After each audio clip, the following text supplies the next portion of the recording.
All right, are you guys ready to get things started tonight? Let's get ready to meet our competitors at 150 pounds.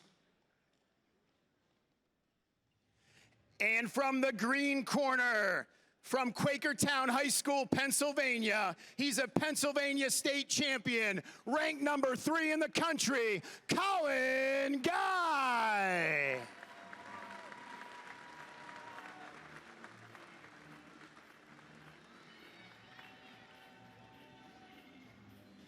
And from the red corner, from Barton High School in New Jersey, he is a 2-time Fargo champion, ranked number 2 in the country, Jaden James. All right, first 2 wrestlers on the mat right now, 150 pounds. That's Jaden James in the red, taking on Collin Guy in the black.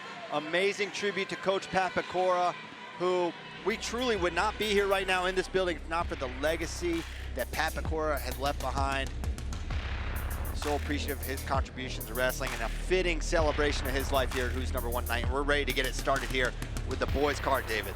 Yeah, started at 150 pounds. And remember, the winner of this match is going to have a second bout later tonight against Maddox Shaw in the 3rd to last match of the night. Handshake, and we are underway. Jaden James in the red, Collin Guy in the black. Both these wrestlers committed to wrestle at Virginia Tech, so future teammates as James comes up with an underhook on that left side. Good head position, though, for Collin Guy. Yeah, future teammates, but probably not going to wrestle against each other a whole lot more moving forward. Slide by attempt, and Jaden James finds his way to the leg. Re-attack by Collin Guy, but they're on the edge towards out of bounds, and it's going to be a whizzer. Out of bounds they go. Remember, this is NCAA folk style, not freestyle, so the edge will be officiated very differently here. 3-2-2. Gotta love that college out of bounds, giving these guys a little bit more room to work in a high school matchup. Under the former rules, you might have seen that whistle dead earlier. Looking for a drag on the left side is Collin Guy, not there. James, one of the slickest wrestlers you'll see, David. He really is. Look at that elbow control duck. He's behind. Granby roll out of bounds. They're going to give the 3 for the takedown. That was absolute filth from Jaden James, right on cue. You said, hey, this guy's one of the slickest ones around, and I mean, it was like it was scripted. Yeah, perfect duck. Revolting duck under from Jaden James. And not just the duck, but following him on that roll. Yeah, he was ready for that Granby and was able to get some control, and he's up 3-0. We'll see how long he works to ride as he's got the half on the left side, but Guy up to his feet right away. It's 3-1 on the scoreboard, but Jaden James strikes first.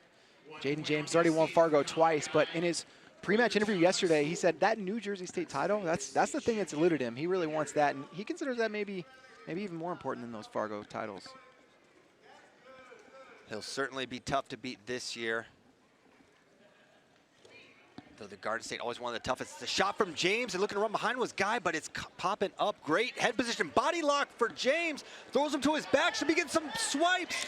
Just a 1 count, another takedown for Jaden James. He's up 6-1, David. 3-point takedown, another difference from the freestyle matches you're watching earlier. He's got a half. Almost getting a swipe, not there though. Ooh. That was close. Wondered if James might stay on top all the way out of bounds. Guy, though, getting himself out, and riding time only at 25 seconds right now, but you can tell Jaden James, he's got some real threats from the top position. Guy should consider himself fortunate. There are 2 opportunities. He could have given up some near fall, but was able to, at the last second, I think before the second swipe would have come, able to recover and then get the escape. 6-2 match. Jaden James setting a nice early tone. It looked like Guy was almost in position to run behind, but James recovered very well and ended up getting a takedown of his own.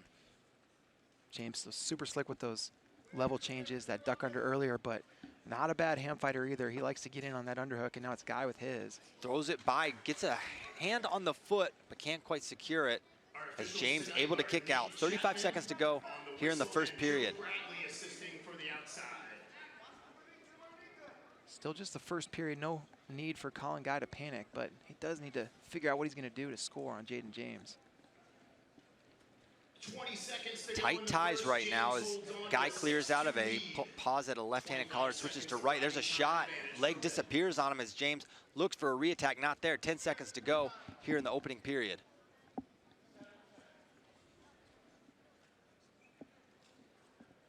And the first period comes to a close 6-2 off of 2 Jaden James takedowns.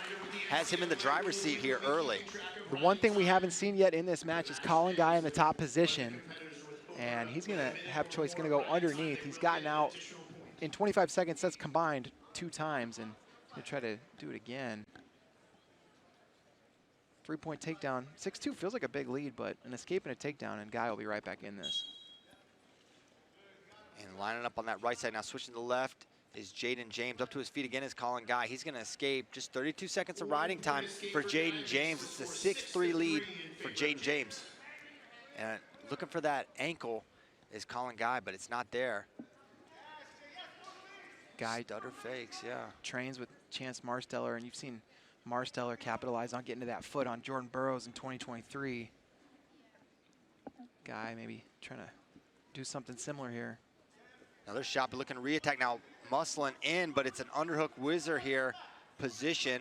And now squared up is Collin Guy on the edge. And they're gonna circle. They're gonna go out of bounds, head back to center. 1:17 to go in the second period. Action the call as they went out of bounds. No, no stall warning for backing out. Inside control, good position there for Guy. Cleared out by Jaden James, minute 5 left now in the second.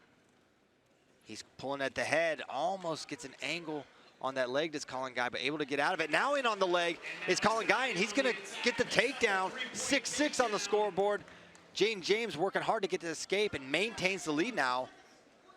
7-6 the score. Now in on an attack of his own. Trying to get a finish. Nothing yet. He's got that bottom leg now. Maybe gonna hook the elbow. Jaden James looked like he was gonna get this takedown, and now it's Collin Guy countering well. And now can Collin Guy come out for a takedown of his own? What a scramble we have here on the edge. Could be neutral danger for Jaden James. The official is in position and gave one swipe for danger.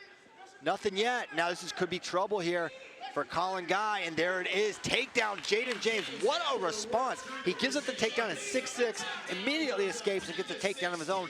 10-6, 9 seconds, and finishing the period on top is so big. Beautiful duck entry there for Jaden James. Switch to the leg, and Collin Guy known for his scrambling ability, but Jaden James scrambled his way to the takedown.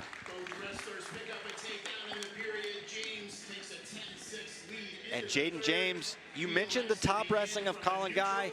Jaden not even gonna mess with it. He said, I've got 3 takedowns, he's got 1, let's go neutral. Yeah, when Guy got his takedown, James wasted no time getting out. Sense of urgency there on the bottom position, and now he's giving himself the opportunity. He doesn't need to go back under. And now snapping it, what a re-attack, but able to recover just the one leg. Really just snapped down, and then the ankles were there, fell into it very nicely. Now working on the zone, can he pull him back in? Nope, chases that ankle. Now fighting it out is Guy. Now they're closer. Nothing yet. And I think James had an opportunity. He could have maybe pulled back to center, chased both ankles, and not gonna get the takedown. 10-6, they head back to center. Yeah, and even without pulling him back, he nearly had that second ankle, but Guy a little too slick in that defense. Now 90 seconds left in this match.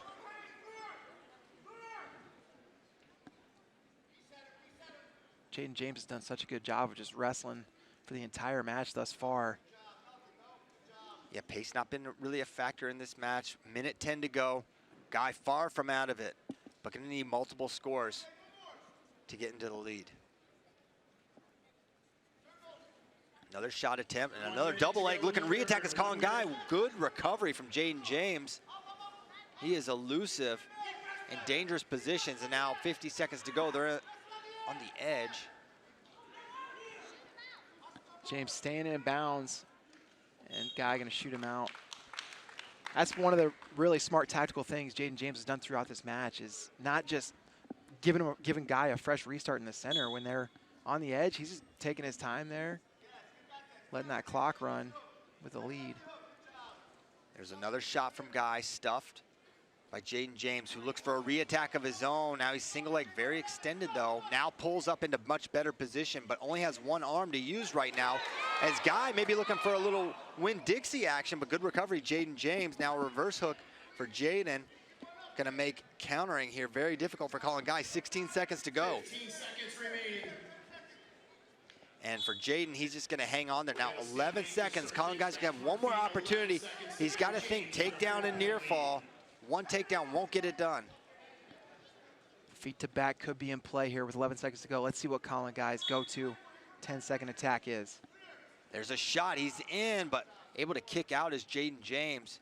4 seconds to go, looking pass by. And Jaden James gonna get it done. A 10-6 winner will take on Maddox Shaw later tonight. Hand raised there. Jaden James and getting an applause. I have a feeling this crowd gonna turn up here as we see some more PA guys coming to the mat throughout the night. Great opening match there. Saw some really slick takedowns from Jaden James, including that beautiful elbow control duck to get it started. Follows the Granby well, gets the 3. And then here's that body lock takedown. The Guy did a good job getting off his back here. Could have swinged some swipies, but able to recover just in time. And another takedown here for Jaden. Man, what a match to start the night. Seriously, a lot of points. 16 put up on the board. And Jaden James just turned 16 years old, making a name for himself here at Who's Number One.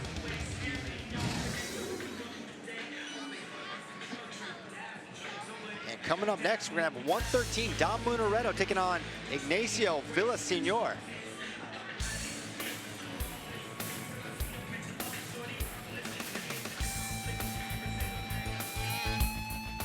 Next up at 113 pounds, from the green corner, coming from Stillwater High School in Oklahoma, he is a U17 world bronze medalist, Ignacio Villasenor.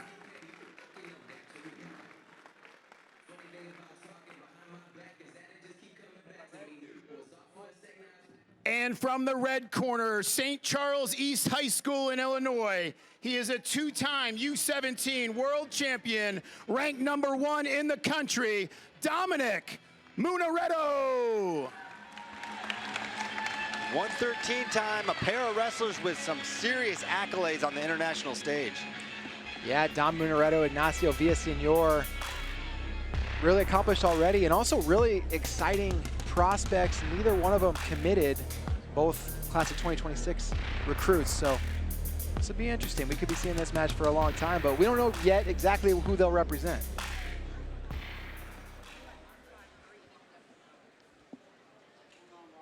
And here we go, 113 pounds now underway in the black. Ignacio Villasenor out of Oklahoma, taking on Dom Munaretto in the red from Illinois.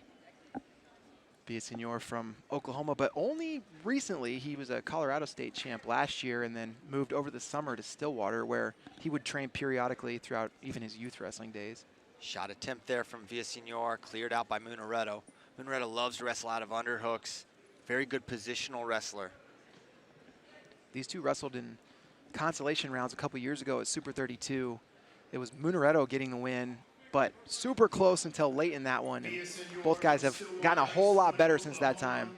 He's wearing the black tonight, a U17 Elbow control for Munaretto, cleared out by Villasenor. A little fake there from Villasenor. No real reaction from Munaretto.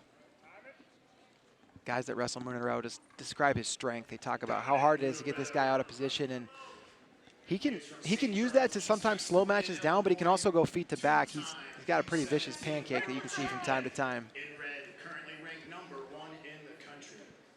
Minute 50 to go in the first. There's a nice high crotch. That was beautiful from Villasenor. Now maybe threatening neutral danger, trying to find a pass. It's not there for Munaretto. Now getting in better position is Villasenor. He's close to 3, not yet though. He's got to come out the back door, nothing yet. We're still wrestling through this position, and there's 3 for Villasenor. Great job there. And in freestyle, this would be a major problem for Munaretto, but as far as folk style turns, he's in good shape as he's got the leg lace locked up there. You don't often fall into a leg lace quite as nicely as that when you're trying to do it, but he got one here in a folk style match. And 3-0 lead. And already 20 seconds of riding time. Yes, we do have riding time. Full NCAA rules here for this evening session at Who's Number One. And it's a nice breakdown from Villasenor. He's got a little bit of a ride going here against Dom Munaretto. Munaretto working to build up his base, trying to fight up. Fighting hands, but Villasenor just trying to get every second. Maybe he's not going to get a turn here, although now he's got a good chop. He's got that wrist controlled. Could he see him get to a cross wrist? Riding time nearing that 1 minute mark, and Villasenor said this move over the summer to Stillwater has been really integral in him improving. He said the partners that he gets to wrestle with on a daily basis have just sharpened his skills, and you can see it already in this match. Stillwater High School been turning out a lot of studs. He's got that wrist control. This is a big problem for Munaretto with just 20 seconds left. Looking like could be a takedown, a ride out, and a lot of riding time for Villasenor to start this match. Really nice job by Villasenor, just keeping that pressure forward, making Munaretto carry his weight on his hands, and 3-0 lead. Look at that, half a period's worth of riding time. That's huge, and that high crotch was beautiful, but almost as impressive, the different positions he had to flow through to get this finish, as Munaretto fought tooth and nail to not give up the takedown before ultimately giving it up, as Villasenor going to start the second period underneath. See what Munaretto Munaretto going to have his chance on top. Yeah, we'll see what he has. He's got some pretty good stuff, but Villasenor confident underneath. And at a minimum, you want to take a bite out of the riding time if you can. A turn would obviously be ideal, but getting that back under a minute so you have one less obstacle in your way. Munaretto riding a little bit high. Looks like maybe he wants to get a leg in. Villasenor trying to keep that kind of sealed off. Does not want to let the leg in. And now a wrist for Munaretto, but got a little overzealous when he got the wrist, and it's a reversal for Villasenor. Now riding time back ticking up for Villasenor. It's at 55 and climbing. Munaretto knows that's a huge problem. Tries to get his hips away, but once again, stuck underneath. Villasenor up 5-0. Just when you thought Munaretto had that riding time under a minute, here he is back over a minute. Villasenor, really nice reversal there. I didn't know exactly what this rematch was going to look like, but I didn't expect it to be so much emphasis on the mat on the top for Villasenor. And there's the escape. Munaretto gets away. 1:26 of riding time. It's a 5-1 lead for Villasenor. Now what kind of tactical adjustments can Dom Munaretto make? Trailing by 4 plus riding time.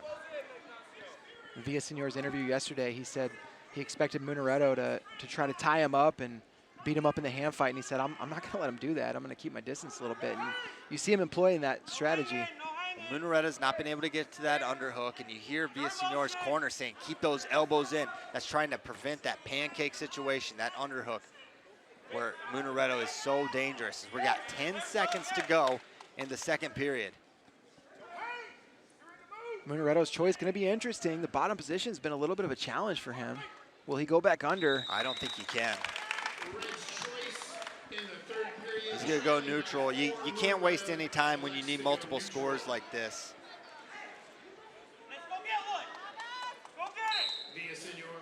Munaretto's going to have to dig deep, come from behind here. Villasenor picking up his footwork. Yeah, those fakes are kind of keeping Munaretto at bay, but Munaretto not really forcing the action here. And there's a sweep single, and I think this is what he was hoping for. Set up a shot, and there's a go behind. Munaretto gonna kick him. 5-4 on the scoreboard, 6 with that escape. And maybe that's what he was trying to do. It was like, all right, I'm not gonna force my hand fight. Let me see if he can make a mistake I can punish. That's exactly what happened, and it just changed the match, David. Munaretto marching forward. You get the sense that he may be wanting a stall call from the officials as well. He's not getting it. I don't think a stall call is going to play a factor here anyway. Yeah, he'd need a whole bunch of those. So it's 6-4, but with the 1:23 riding time, effectively 7-4. So Munaretto need like a takedown and ride out, or at least to eliminate that riding time. kind of a lot of it would depend on when a Munaretto takedown comes, if it does in fact come. Yeah, you see him lunging for that underhook. There's a stall warning against Villasenor. I don't know about all that. Munaretto continue to come forward. Villasenor does not want to be in that underhook. And there's another shot. Oh, I wondered about. Shot, good recovery from Villasenor this time. Doesn't give up the go behind, but Munaretto gets that underhook. Villasenor trying to stay engaged there. He takes another shot. Nice high crotch by Ignacio Villasenor. 25 seconds to go. He's hanging on the leg. Munaretto's gonna need to scoot around, find a way to a finish. This could be his last chance. One more opportunity for Munaretto. Takedown and ride out is what he needs. Anything else won't get it done for Dom Munaretto. Yeah, and that's just for overtime because Yes. riding time is locked. And he's falling. There's another stall point here. On the leg is Villasenor. He's gonna hang out there, and Munaretto gonna try to counter score, not gonna be able to do so. And with riding time, it's a 7-5 win for Ignacio Villasenor.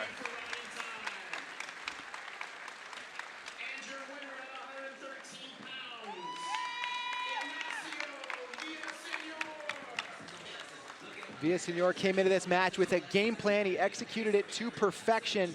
I have a feeling we're going to see that match happen again down the line. Great performance by Ignacio Villasenor. I was seeing that he got a little overzealous there, looking for a turn that wasn't there. Gave up that reversal and some more riding time.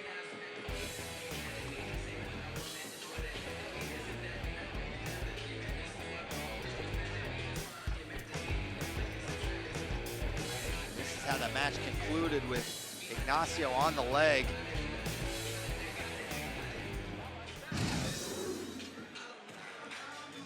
FloWrestling Who's Number One is once again presented by our fantastic partners at Cliff Keen, the original wrestling outfitters. You can head to cliffkeen.com right now and get your very own Who's Number One gear. Wrestle with the best with Cliff Keen.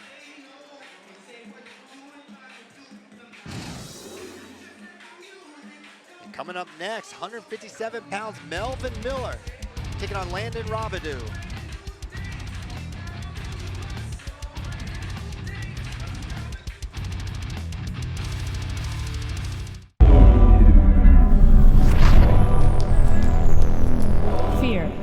It used to make me question my ability. It made me feel like I'll never really reach these goals I've set for myself. Now, when I feel fear, I think to myself, I've been here before, again and again. Wrestling has taught me that the only way to succeed is by really embracing my fear.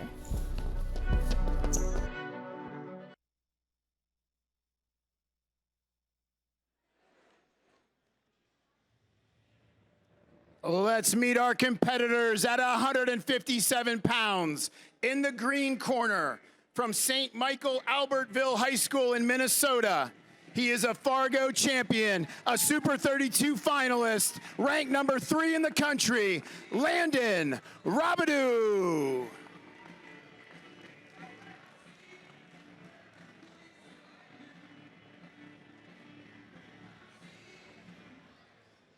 And in the red corner, from Bishop McCourt High School in Pennsylvania, he's a Super 32 champion, a 2-time Fargo champion, ranked number 2 in the country, Melvin Miller.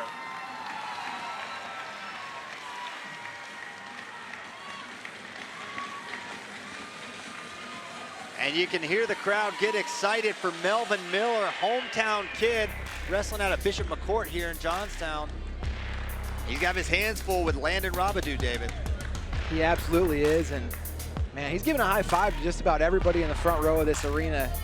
This place is gonna come unglued if he starts running it up. But yeah, Landon Robideau is so hard to score on. This guy, he's in this event for a reason, and man, he's tough. Handshake, and here we go, trying to, caution on Melvin. Jump the whistle a little bit. So one caution, and now underway here. 157 pounds, Melvin Miller, Fargo champ, taking on Landon Robideau in the black. Definitely, you can see a size advantage for Robideau. Looks like he's 18 years old, Melvin 16. As you see him drive Melvin towards the boundary, slide by attempt there from Melvin, trying to keep him at bay, and now fires off a shot. And you can tell early on the strength and physicality, very noticeable for Landon Robideau. You mentioned size advantage. Oh, here we go. Looking for a little drag as they go out of bounds. Mentioned size advantage, and funny thing is, Robideau has been wrestling smaller weight classes than Melvin Miller for the last year. In fact, he could have gone 150 for this event, decided it's time to move up, and he looks every bit of 157. Yes, he does. Underhook left side for Melvin Miller, one of the most clutch wrestlers in high school wrestling. Finds a way to beat the buzzer, has epic comebacks. And there's a shot looking go behind there. Is Robideau not there? Melvin Miller, you said clutch. He's had one of the best years of high school wrestling of anybody in the country, and that was just last year as a freshman. Won Super 32, and look at this, Robideau. Man, he's just getting pressured out of bounds, and Melvin gonna get hit for stalling. You gotta stay on the mat, you gotta stay in the center, or you will get warned for stalling. First warning, next one's a point. And Melvin's gonna have to find, if he's going to wrestle in ties, he's gonna have to find a way to stay in the center. The last winner, Ignacio Villasenor, we mentioned, he moved to Stillwater. Robideau will be doing that after high school, but he's already been training there significant portions of the year. So, see, looks like a guy who's improving. Nice snap, go behind, now doubles off. Does Robideau trying to finish? Nothing yet. Reaching back, and there's gonna be 3 for the takedown. Robideau, way to hang with it. So persistent on the edge. I mean, just keeping the foot in bounds alone was hard enough, but to change and make those adjustments in on that shot, really nice. Absolutely, very difficult to finish like that on the edge, but that's exactly what he did. Minute 14 to go, riding time climbing. Melvin trying to work for that escape. Claw on that right side as Melvin gets his hips away, trying to fight those hands. There's a chop on the right side now, trying to escape. Nothing yet. Every second can matter here as Melvin comes up to his feet, throws a switch, not there. Back rear standing, trying to wrestle in is Miller, but they go out of bounds. Already 36 seconds of riding time for Landon Robideau. Robideau's put together just about a perfect 2.5 minutes so far. But you mentioned Miller, clutch, and it's the last couple minutes you got to worry about with this guy. Back to that sit-out position, but this has been a hard position for Melvin to clear to that next level, to get those hands clear and come up as they find themselves on the zone, out of bounds again. Robideau doing such a good job in that position, just changing the pressure at the right times, driving forward when he needs to, pulling him back as well, and he'll go out of bounds. And the action keeps going towards the out of bounds. You wonder if the officials are going to try to keep the action in the center or maybe warn someone for stalling. Lines up on that left side.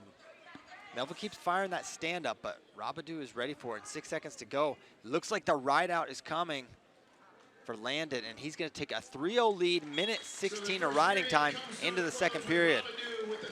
See those orange shoes on Robideau? He's headed to Oklahoma State next year. Originally was committed to Minnesota, but decided to switch it up after David Taylor and his staff came to Stillwater. Melvin Miller just entering his sophomore year, although you can imagine many coaches could be after him when his day comes. Looking to lift and return is Melvin Miller, but Robideau so fundamental, able to get up and out. Now 4-0, minute 7 to go in the second. Man, nice snap there from Robideau.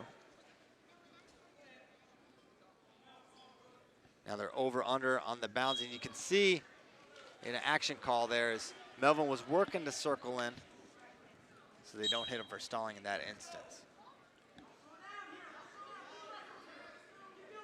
90 to go in the second. Melvin been active, but has not been close to a score.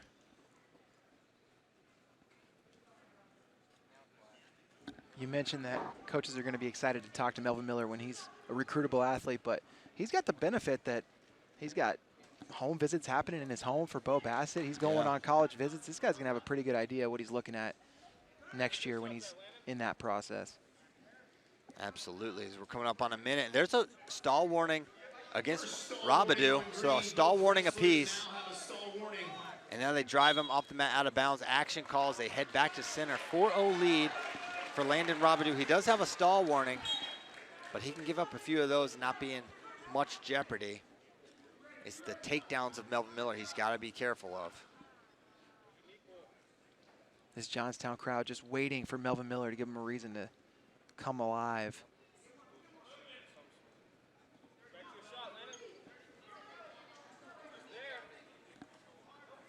And the hand fighting of Landon Robideau, really impressive. He's so physical. He's really dictated where this match is taking place. And Melvin just can't seem to find his way to the leg. 19 seconds to go here in the second period. Another guy that seems like he's come into this match with a very clear game plan, like Villasenor last time. I mean, he's made it his objective, take Melvin Miller to the edge. And you know, that's been key. Miller seems like he's been on his heels throughout. 4-0, 107 headed into the second period. And we're gonna go neutral. So Melvin's gonna need some takedowns here. Level change from Melvin Miller, but pressuring, crowding is Landon Robideau. Hard club there from Melvin Miller. Minute 45 to go as he level change, re-attack Landon Robideau, and they come up over under. Good recovery from Melvin as Robideau nearly had the angle there. 137 as they're off the mat, out of bounds. Finds his way to the leg, but they go out of bounds. Minute 34 to go here in the third.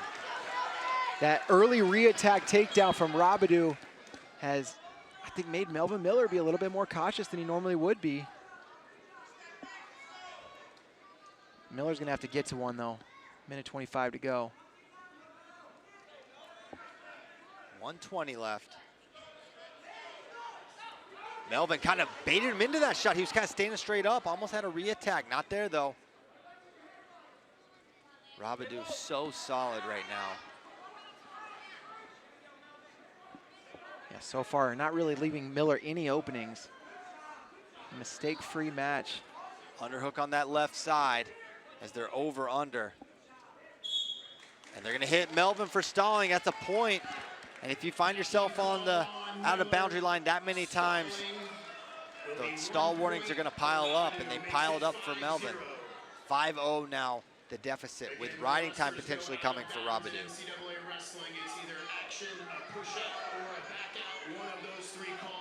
Little drag attempt there, man. Where's Miller coming from?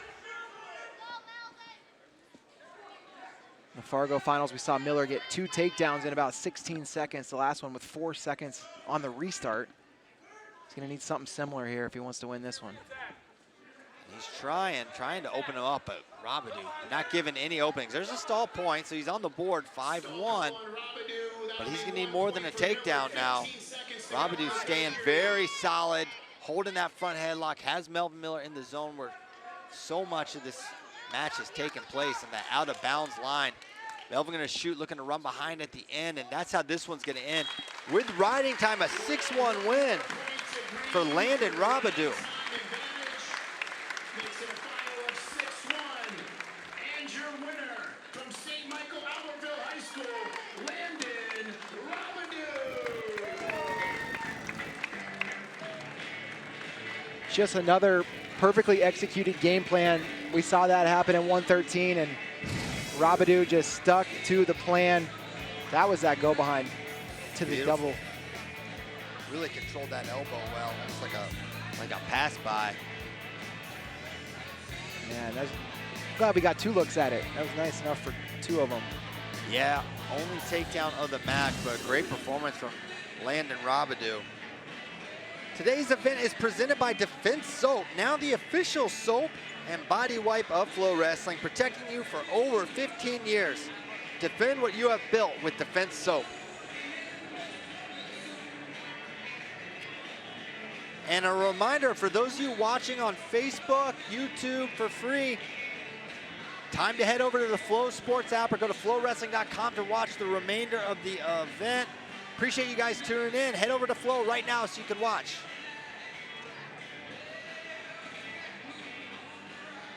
Time for the big boys. We're going to move up to 285 pounds. Nicholas Sahakian versus Jude Koreah.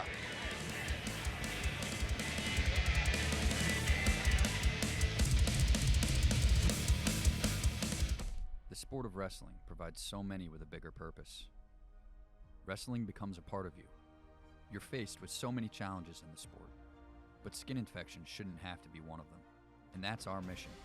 Defense Soap was created out of the need to fight back, because we care about this sport, the families, the athletes, the coaches, and we want to continue to protect people from skin infections, to keep you on the mat. And that's our goal here at Defense Soap, to defend what you have built.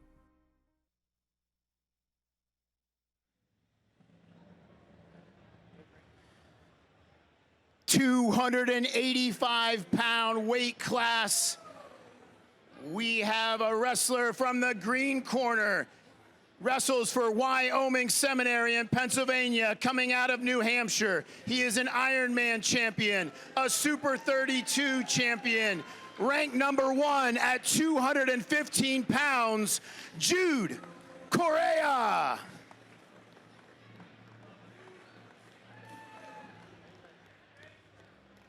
And in the red corner, wrestling for St. John Bosco High School in California, he is a Super 32 champion, ranked #1 at 285 pounds, Nicholas Sahakian.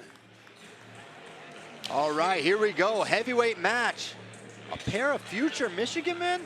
Both wrestlers committed to wrestle for Michigan at the next level. Nicholas Sahakian, Jude Koreah. I'm very interested in this one, David. Yeah, absolutely. Correa, a little bit more accomplished, but clearly giving up a whole lot of size. Do we know what they weighed in at? I know Correa said he was around 215, so he's probably a little bit over that. Sahakian, gotta be like in the 260 range, yeah. Right? Correa predicted that he will get a fall in 30 seconds. Okay, well, let's see. He's got 30 seconds to do that. Underway here in the first period. Jude Koreah in the black, Nicholas Sahakian in the red. And it's the mat wrestling of Jude Koreah that has him with a real opportunity in anyone he wrestles at the high school level. But the size of Sahakian, how does Jude Koreah deal with someone with the physical strength and the size that Nicholas Sahakian has? It's also important to get a look at Correa and assess, is this guy going to be a heavyweight at the next level, or is he a 197-pounder? I don't know. Can't call it at this point. I'm ready to commit to Sahakian being a heavyweight at the next level, David. I'm feeling confident in that. Yeah, I'll lock that one in with you. Okay. Just shy of the 30-second pinfall prediction. Missed his window, but I think that's just the mentality. And there's a shot. Looking re-attack there. Is Correa going to try to keep him in bounds? Drops down to the ankle. That's 3. He dragged the toe. That was beautiful. Oh, my gosh. And then he pounces out of bounds. That's a good start for Jude Koreah. And now it gets interesting from the top position. Really good there. If you're handling a guy as big as Sahakian, though, you know, some of those tilt turns that he thinks about normally, you maybe want to be careful with. You don't want to get stuck on your own back. He's also great with the legs, power half. I think that's probably the techniques we'll see him implement. We'll see if he can get a leg in on Nicholas Sahakian. Quick tripod up, pulls him back. Does Jude Koreah, and he's got the breakdown he was looking for. Oh, injury time already. And grabs the knee. Oh, man. And Sahakian gets ripped back.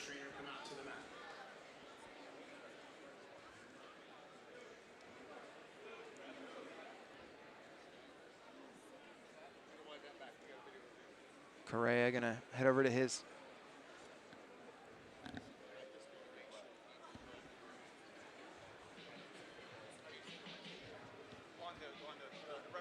We'll be right back.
Bases lead 4-0.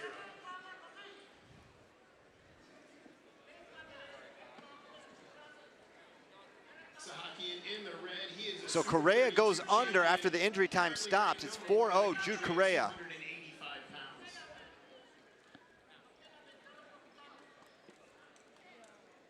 Yeah, that injury time looked a little scary, but Sahakian says he's good to go. I'm surprised Jude didn't just stay on top there. I know you want that escape point, but man, it looked like he was, asserting his will there. Yeah, it'll be interesting to see where he thinks he can get to his next takedown with a minute to go in the first.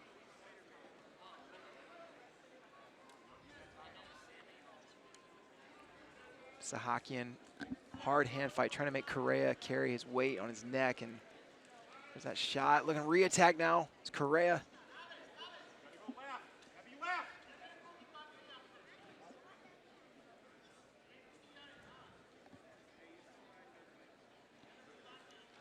.30 to go, first period. They're going to stalemate the position. Back to center they go. 4-0 lead for Jude Koreah.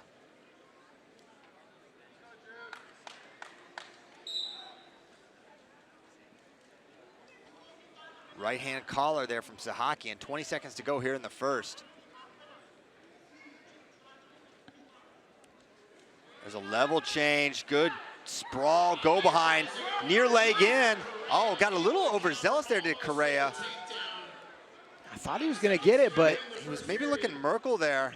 Yeah. Always looking for near fall, but probably would have been wiser just to secure the 3, then worry about the turn. But that's it. Time is up in the first period.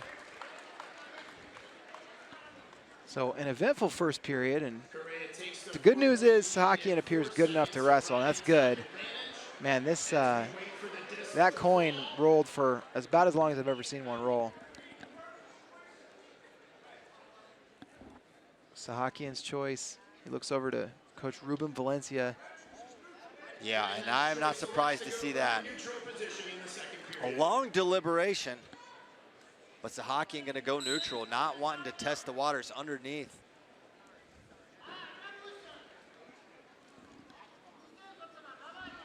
And the unsaid element here of, a little, I don't want to say bad blood, but it created a lot of tension when Jude Koreah, who's already committed to Michigan, and then Sahakian signs with Michigan.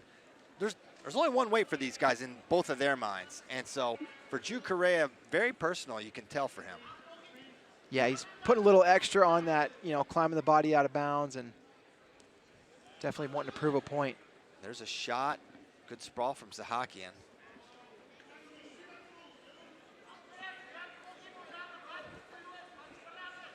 Sahakian maybe starting to take a little ground. And for Correa, he's got to be careful on any of his attacks. He's got to be sure if they don't hit, he's got to recover, because the go behinds of Sahakian could be a huge problem for Correa. Sahakian controlling the underhook with 1 minute to go in the second period. Double unders now. This is a good position for Sahakian. Ultimately, Sahakian's got to get us some points, but the tide's starting to turn a little bit. Correa doing a good job. Now he can get hit for stalling here as much as he's going backwards. He's buried that head, and he is going to get one for stalling, but he can't get those elbows inside. And now trying to throw it by, can't do it. And now collecting a front headlock on the edge is Jude Koreah. 30 seconds to go as he tries to run behind, but runs out of room. I don't think Correa has ever wrestled anybody as big and strong as Sahakian, and the toll that's going to take over the course of 7 minutes, that's going to be the big question. Can Sahakian, I've already seen him start to wear Correa down a little bit in the hand fight. Can he convert that into points?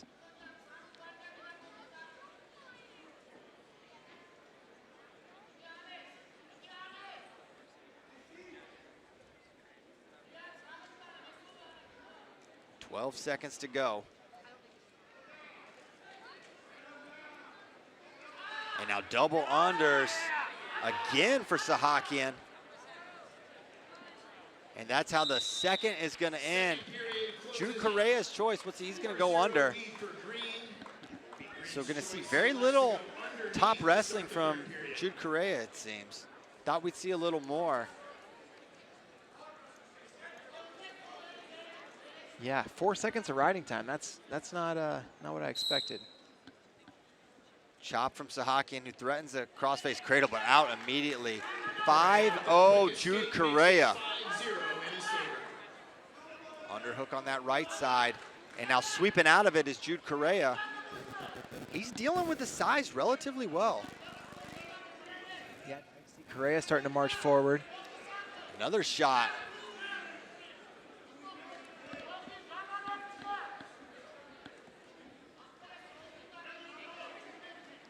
In that second period, it seemed like Sahakian controlling the ties, getting to those underhooks at will, and now Correa has figured something out. Hard club there from Sahakian, but not really getting the movement. Another shot. Now Correa trying to circle behind, finds his way to the ankle, now looking for a goal behind himself. It's Sahakian, but what a scramble here. Correa in position now, nothing. He's got to cover the hips. Man, he was close on that three, and they're going to talk about it. And I think the assistant ref believes that Correa has a takedown. There's no other reason for this conference, in my opinion. And I think maybe they're going to take a look at it. Yeah, this is going to be an official's review, and I mean, I would love to look at it too. That was a fun sequence. I'm not sure if Correa ever got to takedown criteria. Did you see complete control? No, I don't think so. There was a period of time he was out to the side completely, but I don't think he had passed behind the hips. But you know, folk style takedowns are a little trickier. So right here might be the close near leg in behind the arms. The near leg in was in for a second, sort of. Yeah. It was in that it was between his legs, but normally they like to see that hook. I don't know if we saw the hook. Yeah. So they're going to take a quick look here. You see Jude Koreah.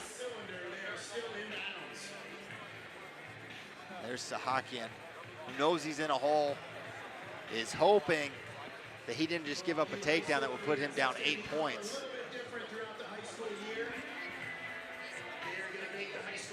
They're looking at this a few times.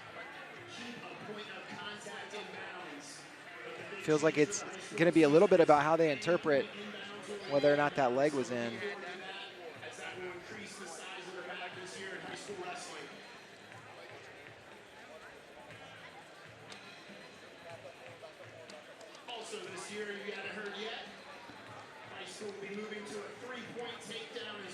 And they're still deliberating on this call. And I think they're going to give a takedown.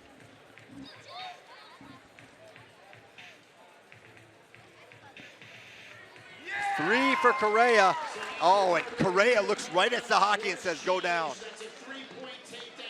And it's 8-0. We're in major decision territory here. And Jude Koreah going to get another opportunity from the top position. Correa in no hurry. And there we go. He covers. Gets that half on the right side. Trying to hip over is Sahakian. And now up to his feet. And now a return from Correa. And trying to pull him back, man. A very gutsy top wrestler is Jude Koreah, as big as Sahakian is, rolling across his back, looking for some claw stuff, now trying to return here. Another return, and Sahakian continued to build up to a quad pod. Now Merkel. He's tried to get here a couple times, yeah. Not gonna happen. Now 8-1, 22 seconds to go. Jude Koreah is making a statement here, David. He really is, and you know, not able to get those turns. You wonder if they wrestle this again, if he goes to a little bit safer turn attempts, but 8-1, that's a convincing win. Very convincing. Sahakian was not really close on many takedowns. Goes for a lateral at the end. No takedown at the end. It's an 8-1 final. Jude Koreah, your winner. There he is. He says, I'm number one. He says he's number one, and that is the name of the event. So apropos, I tend to agree with him. Made a statement here. Absolutely. Looking good. There's a smile. And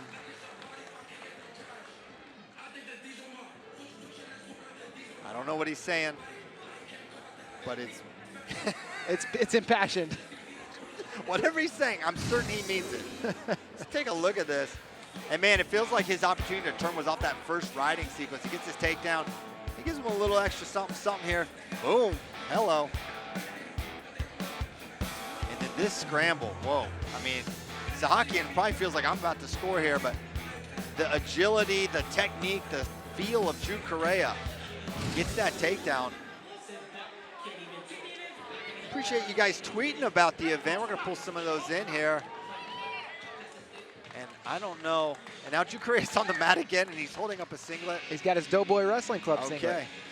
And John Kozak, who works here, he liked the first match. I did too. James and Guy. James is so slick on his feet. I agree, Kozak. For once, we agreed. I still want more of this Jude Koreah show. Yeah, what's he gonna do next? Coming up next, 138 pounds, Sergio Vega gonna be taking on Drew Gorman.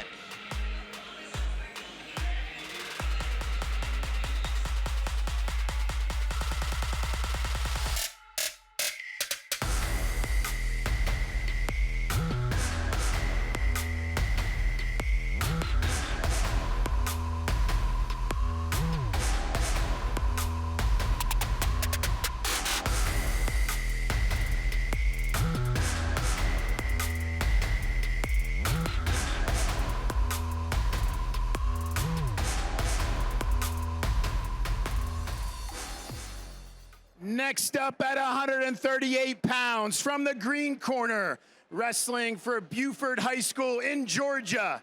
He's a Fargo finalist, ranked number 2 in the country, Drew Gorman.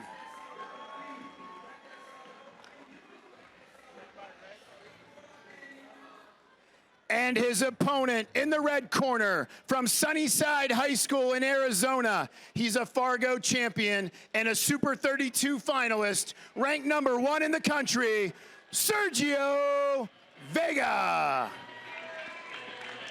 Shout out to Sergio for doing the walkout with glasses.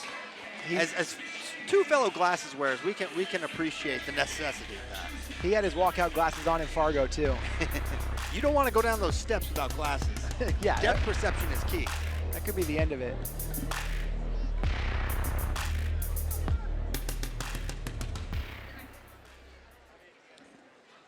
here we go. 138 pounds, Drew Gorman taking on Sergio Vega. Vega in the red, Gorman in the black. Rematch of this year's Fargo final. Gorman got the first takedown in that match, but then Vega able to win convincingly. But a lot of freestyle exposure points. Oh, look at this dump. That was beautiful. 3 for the takedown. Nearly was able to get some near fall out of that dump. Sergio Vega is for real, guys. Committed to Cornell, I believe, right? He is. His coming out party was last year in the semifinals at Super 32 when he beat Ben Davino. Yes.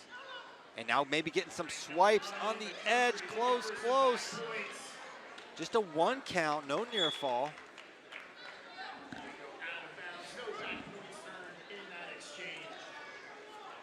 Riding time all the way at 29 seconds. Vega out of Sunnyside High School, powerhouse in Arizona, same high school as Audrey Jimenez and Roman Bravo Young, just to name a few.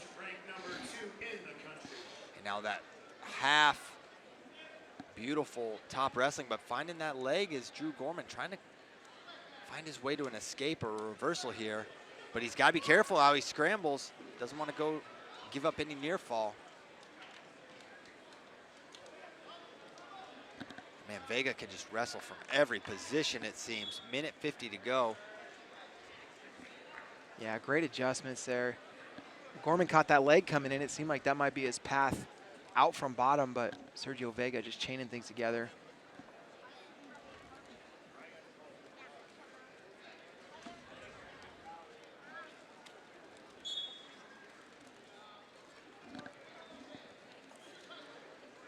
Forward pressure from Vega.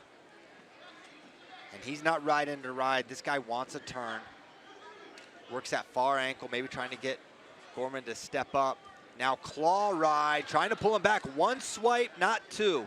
No near fall. Now he's got a figure 4 ride with that leg. Cross body, looking for a cross-face cradle. If it's not one thing, it's another with this guy. Yeah, it seems like he's been wanting to get that leg in for a while, threaten the turn. Now the leg is in, and see if he can use it. Here it comes with that half. Gorman doing a good job recovering, but is he going to be able to maintain it? And now a wrist and a half. People can think this guy from Pennsylvania the way he's rolling around. Man, trying to work from the top position. 1 minute to go in the period. Wait till this guy gets in the room with Yanni. My goodness. Yanni, Meyer, Vito. Of course, Anthony Knox, who you'll watch later, is going to be heading there.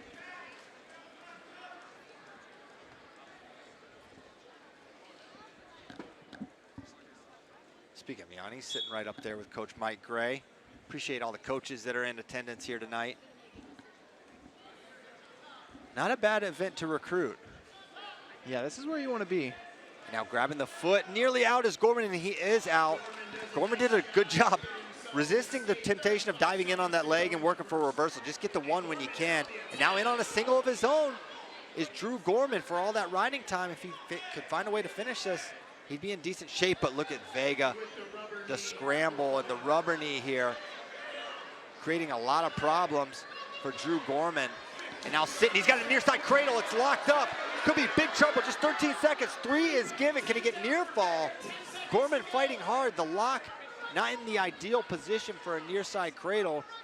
Gorman keeping his hips down, and he's gonna avoid getting up near fall, but the damage is done. 6-1, 2:19, a riding time. What a period for Sergio Vega.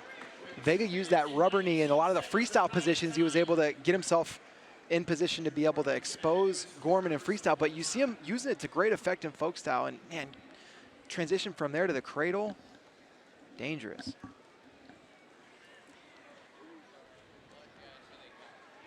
Friday night, he was in the compound room wrestling around with Anthony Knox, and you see the length on him. He can lock that cradle from a lot of places. Great job. It goes from that Chirella position, locked through the crotch, back to it, just gets that head near the knee. And man, that's a rare, I mean, it's tough to lock it up when the guy has your leg and your foot out to the side like that. Now sitting through. The feel of Vega, unbelievable. You gotta love how unassuming this guy is. He's Yeah. just, you know, he walks out with glasses on. Yeah. And then he does this to you. He's my kind of guy. He can't see good, but he wrestles great.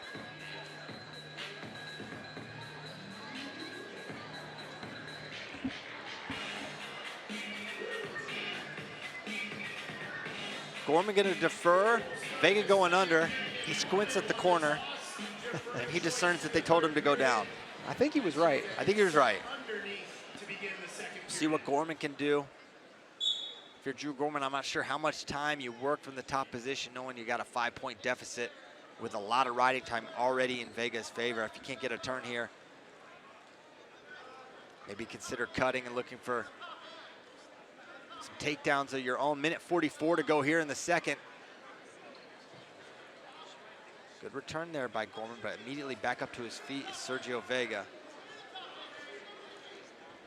Another lift attempt there, drop it down to the leg, and the count begins. This is unique to NCAA wrestling. You don't see that in high school generally. And they give the escape. Gorman shoots in underneath, but Vega defends. They'll stalemate the position. Actually, blood time for Drew. 7-1 Vega, minute 41 of riding time. Vega's so good at making every position just a little bit harder than it normally is for the opponent.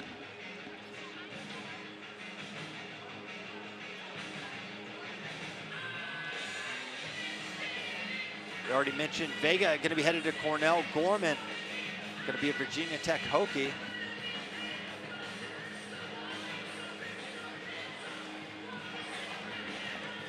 Going to get that nose stopped up. And yeah, you mentioned Coach Gray in attendance. I see Tony Roby, his staff up there, Coach Tidnelli, Jared Frere. James Green, Brian Snyder. James Green just made a world team. So we had 2 world teamers in the house. Jordan Burroughs and James Green. 50% of the men's freestyle team. That's true. Where you at, Vito? Minute 17 to go in the second period.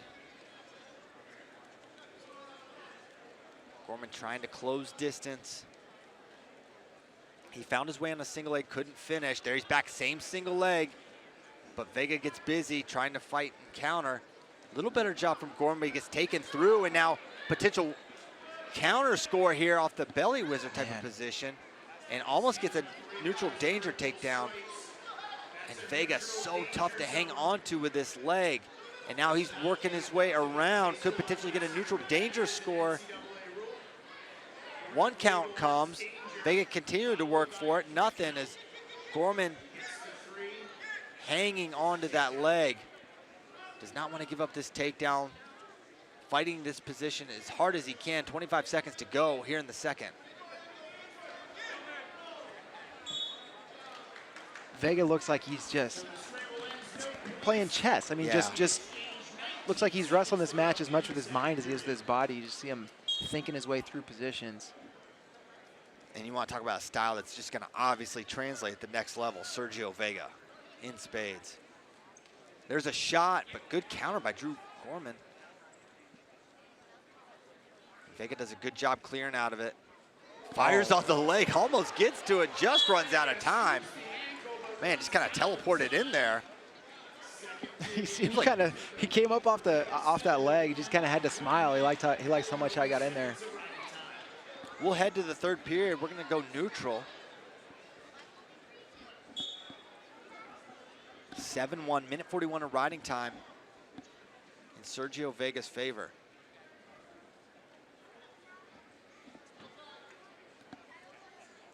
Oh, nice shot, but good defense. Drew Gorman once again trying to counter score here on a go behind, but Vega able to find the leg. How did he suck that in? Great shot, and now he's got that foot up on his hip, looking for the finish, finds that other ankle, nothing yet. He's got to beat the wizard of Drew Gorman. Minute 30 to go here in the third. He's getting closer though, collects it, and there's three more. Sergio Vega putting on an absolute clinic and looking for more. Man, almost was able to keep that foot in bounds and look for the turn, but they went out. Vega once more, he's going neutral. Dang, that's a statement. So 10-2, minute 45 of riding time. There's a shot. Gorman not gonna stop attacking. But this is right in Vega's kitchen as well. He's not uncomfortable here, but now it looks like Gorman gonna get a takedown. 10-5 now on the scoreboard. He's gonna have to cut here. Trying to wrestle in, 11-5 now the score. Gorman is not gonna stop attacking. That's one thing you know about him. And there's another shot. Finds the leg, pops his head to the outside, does Gorman. 52 to go here in the third. Good sprawl there from Vega. And trying to trap that bottom ankle is Drew Gorman. 40 seconds to do it. Circling around. Slowly progressing is Gorman. Could he threaten neutral danger in an attempt to free himself? Has that far foot.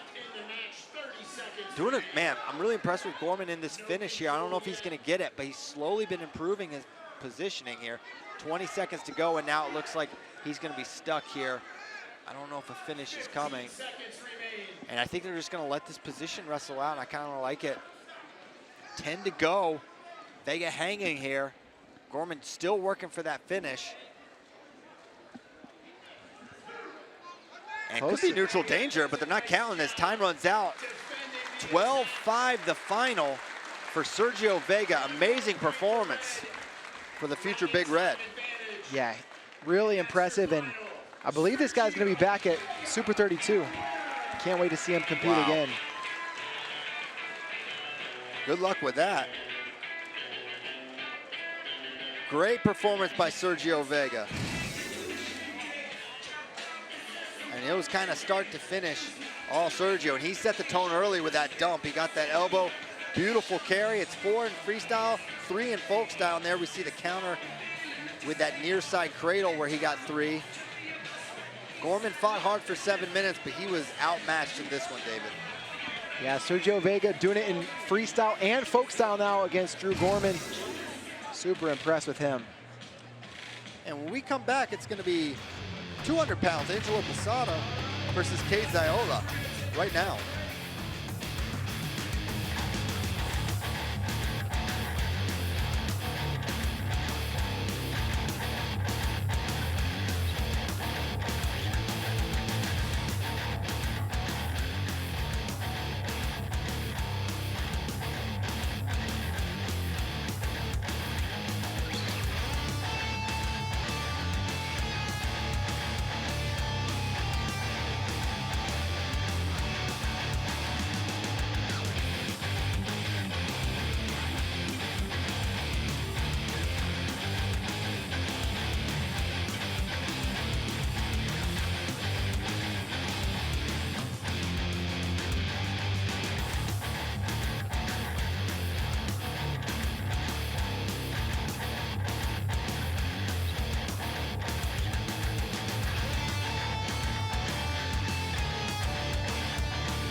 Nebraska staff, Mark Manning, Brian Snyder, James Green there.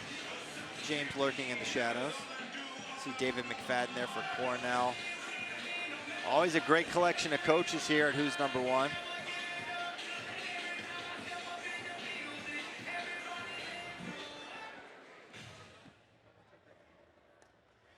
Next up at 200 pounds, in the green corner, from Scott Catholic High School in Nebraska.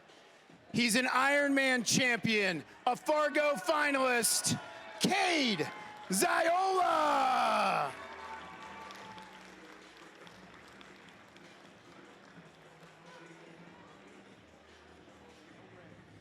And in the red corner, from Poway High School in California, he's a Fargo champion, a California state champion, ranked number 4 in the country, Angelo Posada. All right, time for our match here at 200 pounds. Kade Zola in the black, Angelo Posada out of Poway in the red. Zola was preparing for a match at 190 with Harvey Ludington, but Ludington was hurt just last weekend. Angelo Posada said, I can make 200. He's coming down from 215, Fargo champ up there, so let's do it. Zola, Scott Catholic, same high school as Thomas Gilman in Omaha, Nebraska.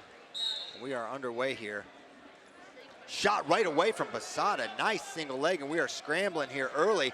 Posada in decent position for the finish, but Kade Zola fighting with everything he has to avoid it. Locks through the crotch, he's in decent position. Could he come around for 2? That's exactly what happens. 3, excuse me.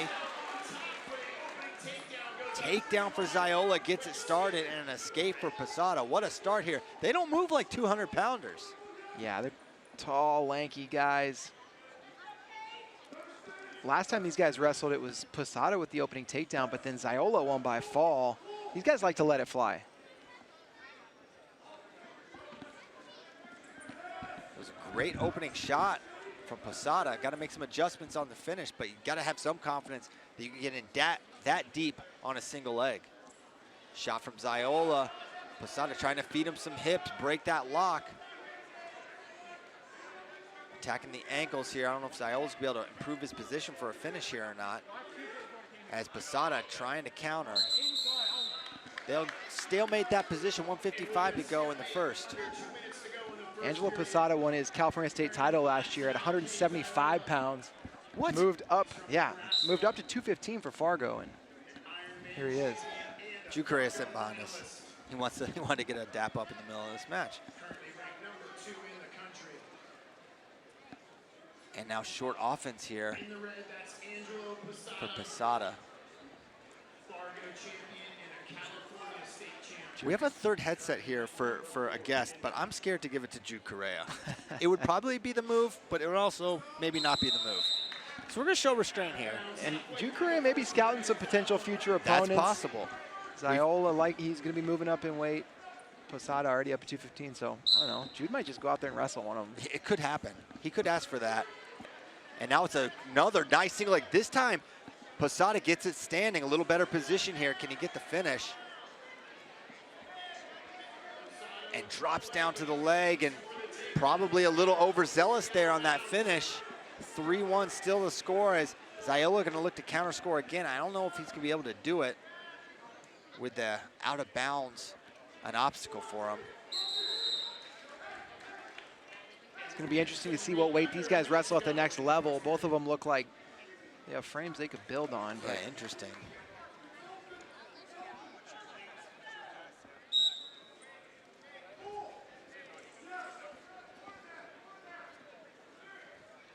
So Posada had two really nice single legs come up empty on both of them. If he can figure out the finishes, he's going to be in good shape. See, he gets back to it. He comes from that powerhouse California program at Poway. Shot from Zola, stopped by Posada. Poway state champs as a team last year in California.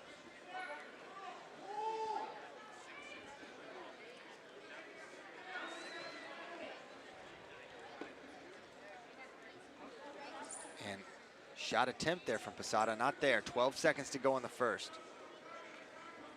10 seconds left in the first period. Ooh, inside, almost had that ankle. Posada clears out of it. Man, great first period. A lot of really solid attacks, both wrestlers. Fun watching Zola get to that ankle. He's so good at attacking those ankles. He won Ironman in December and just all over everybody's ankles.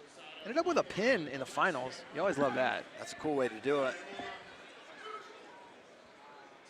So Posada will get the escape granted. Zola says, let's go neutral here. Not wanting to mess with the mat. So 3-2, riding time not really a factor. Nice post to the attack from Zola, but well defended by Posada.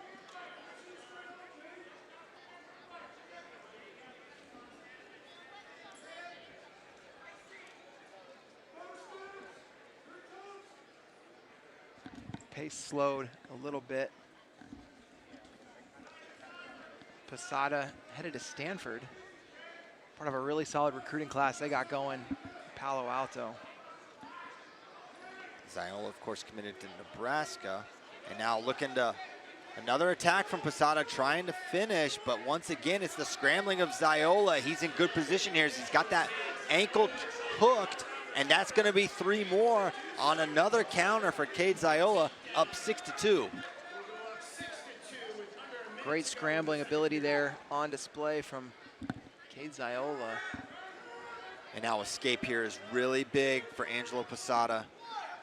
After the first takedown, Zola just cut him immediately from that quad pod. But now with the leg in, he can kind of go to work, settle in. And if he rides this out, his riding time's going to be over a minute.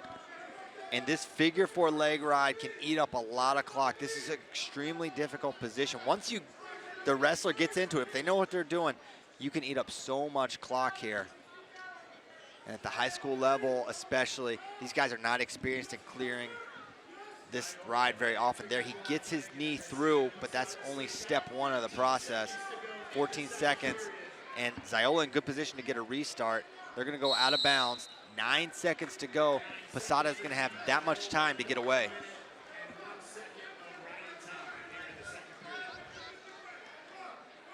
Nine seconds on a restart.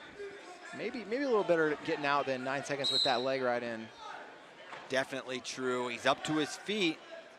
Needs to fight those hands. Stepping around is Zola, trying to turn and cut, but going to run him off the mat out of bounds as time expires. 6-2 as we head to the third. Zola going to keep it neutral again. Not going to mess with Posada's top game. So now for Posada, going to need multiple scores. The takedown's not going to get it done.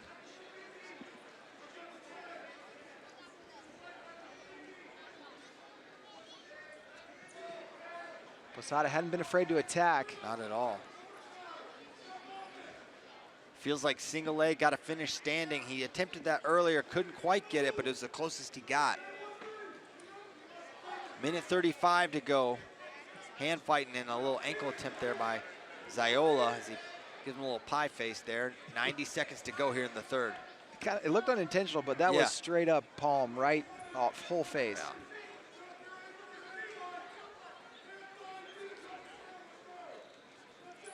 Posada looking for that opening. Minute 15. See him glance at the clock, he knows. Pressuring in a little bit is Posada, but he needs to follow it up with some attacks. And he's got to get busy now because he needs 2 scores.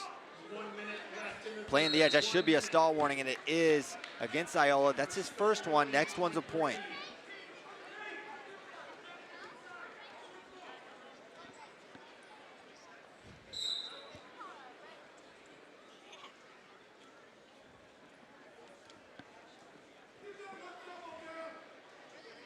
Forehead to forehead doesn't seem like where Posada wants to be.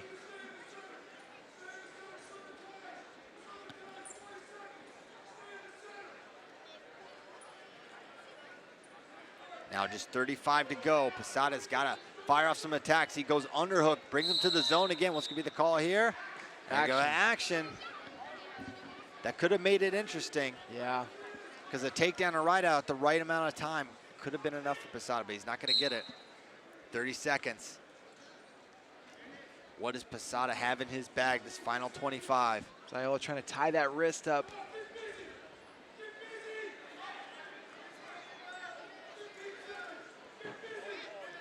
$15 to go.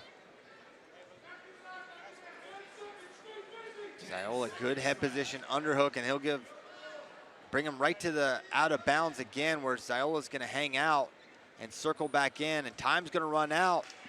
With riding time, a 7-2 win for Kade Zola. Big flex from the Nebraska commit. He is pumped up. Good, solid match throughout.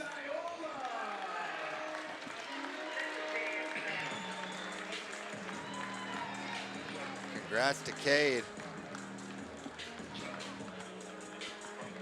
Great performance by Zola. Posada, definitely nothing to hang his head about. Some really nice attacks. He's got to figure out the finishes. Once he does, he's going to be right there in this match. That first takedown, really nice job scrambling in similar position. Just kind of sits to the Zola. corner, scoop that ankle. Nice job there.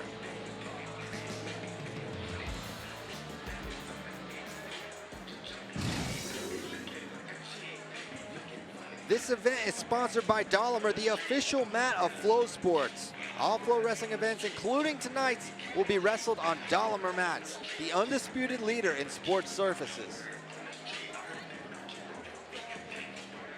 When we come back, 126 pounds, Anthony Knox versus Aaron Sidell.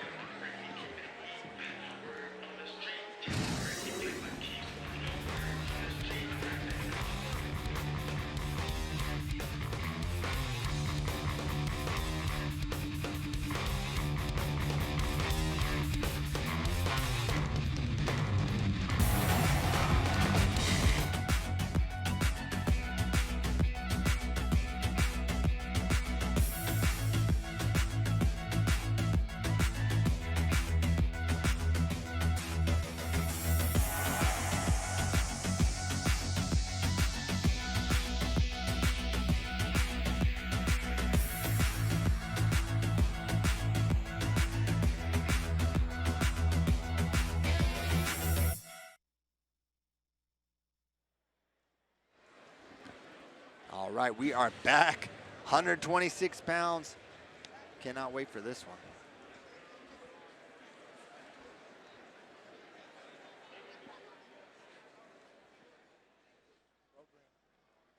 Moving on to 126 pounds in the green corner. He's from Northern Lebanon High School in Pennsylvania, a Fargo champion, a 3-time Pennsylvania state champion, ranked number 3 in the country, Sidell.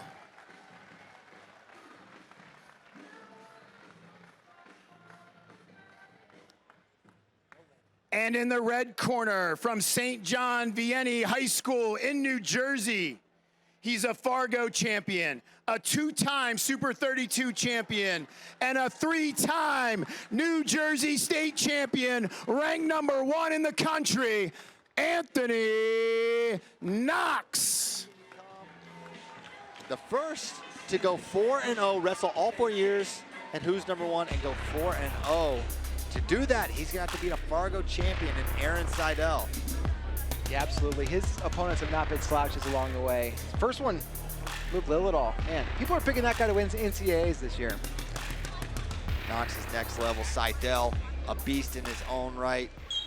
And we are underway. 126, Anthony Knox in the red, Sidell in the black. Pair of 3-time state champs in a couple of the toughest states to do it. Sidell here in Pennsylvania, Anthony Knox over there in New Jersey, trying to become only the 5th person ever to win 4 of those. You saw Sidell trying to get to that left side underhook. That's what he likes to wrestle out of. Knox can kind of wrestle from everywhere, but especially does damage from the top position. A great turner. Bonused his way through Super 32 last year. Kind of an unthinkable accomplishment as he drags to a leg attack, does Anthony Knox. Trying to slide back as Sidell, but what a lift here by Knox. Drops in on the leg, steps back behind. He's in really good position here in the early goings. Now trying Jonesy here as Sidell. This is maybe stopping the finish here for Anthony Knox, and maybe Sidell gonna be able to threaten here as he's looking Jonesy, but not gonna be able to roll it through. They'll stalemate it minute in. Attack from Knox, but well defended from Sidell. Yeah, Sidell, no slouch, especially in folk style. That's his best position, or excuse me, his best style by far over freestyle, and you saw it there. Knox got to the leg, was locked, and he was plenty comfortable with Sidell. Chance Marsteller in the corner again, this time for Sidell. Part of the Stellar Train contingent.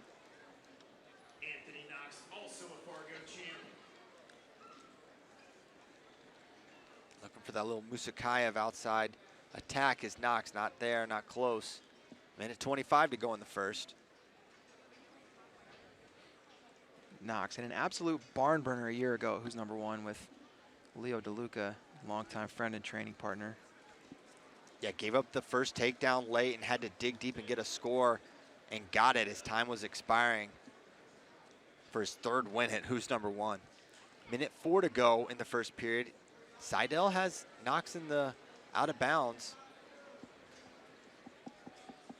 Underhook left side now cleared out. Looking for a shot as Knox as they trade positions now with Sidell's back to the out of bounds line. 45 seconds remain in the scoreless first period. Knox a good game planner, and yesterday in his interview, I think he told you, he knows Sidell's looking for that underhook and he's looking for his dump, and when you see Sidell in potential position for that dump, Knox is not pushing back in on that.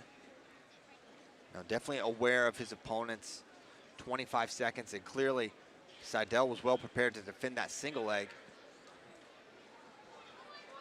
18 seconds to go. 15 seconds left.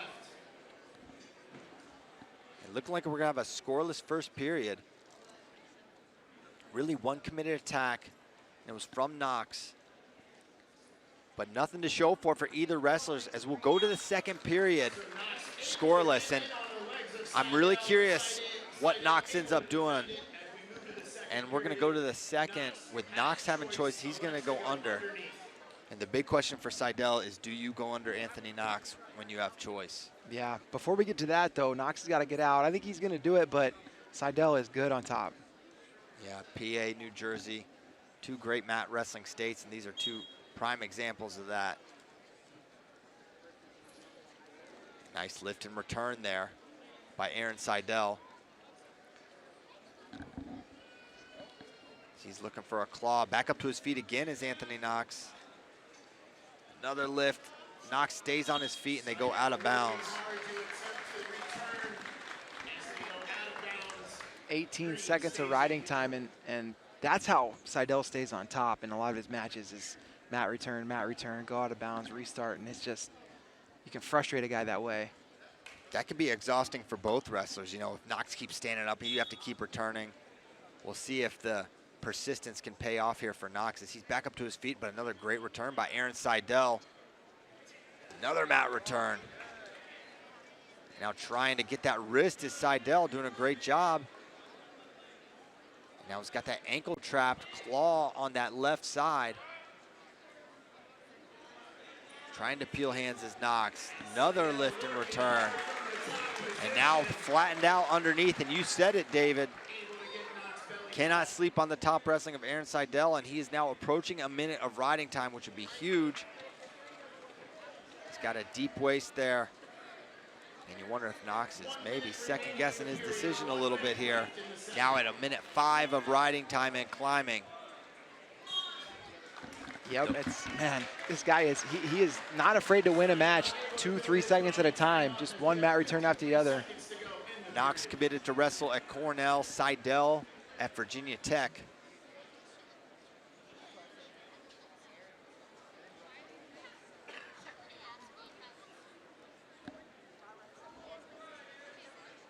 Sidell lines up on that right side yet again, gets that claw. Another stand up for Knox, but once again, unable. Now he finds the foot, gonna try to scramble, but no. Oh. Good recovery by Aaron Sidell. Looked like that might have been Knox's opening, but wow, Sidell so sticky on top. Now he's got him flattened out. Good top pressure here.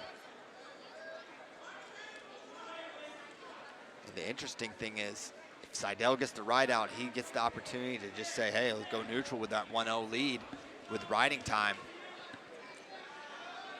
And it looks like that's exactly what's gonna happen. A statement from Aaron Sidell.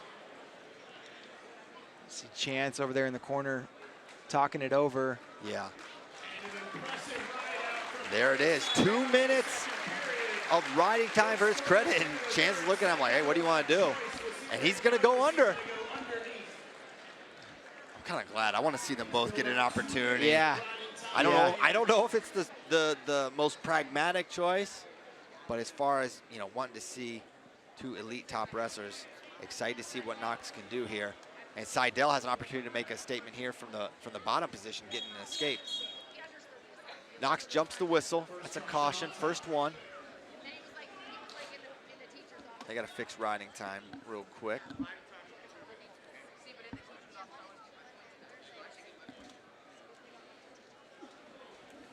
Going the wrong way. Great execution so far from Aaron Sidell in this match, and 2 minutes left. We saw it, we already mentioned it, but we saw it last year. Knox had to get one late, he was able to. All right, underway now.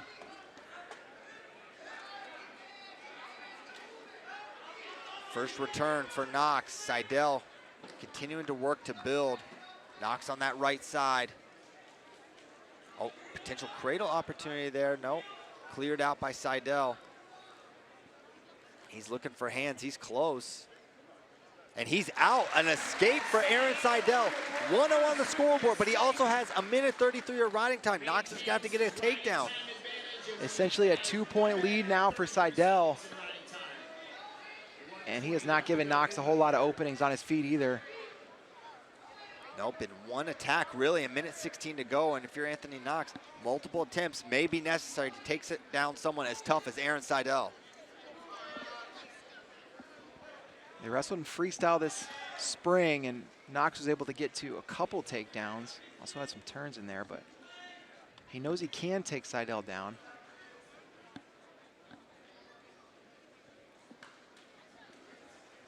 Level change from Knox. Sidell putting that hand on the mat, just making that level real low. 40 seconds to go. It may come down to one exchange as Knox takes a peek at the clock, reads 35.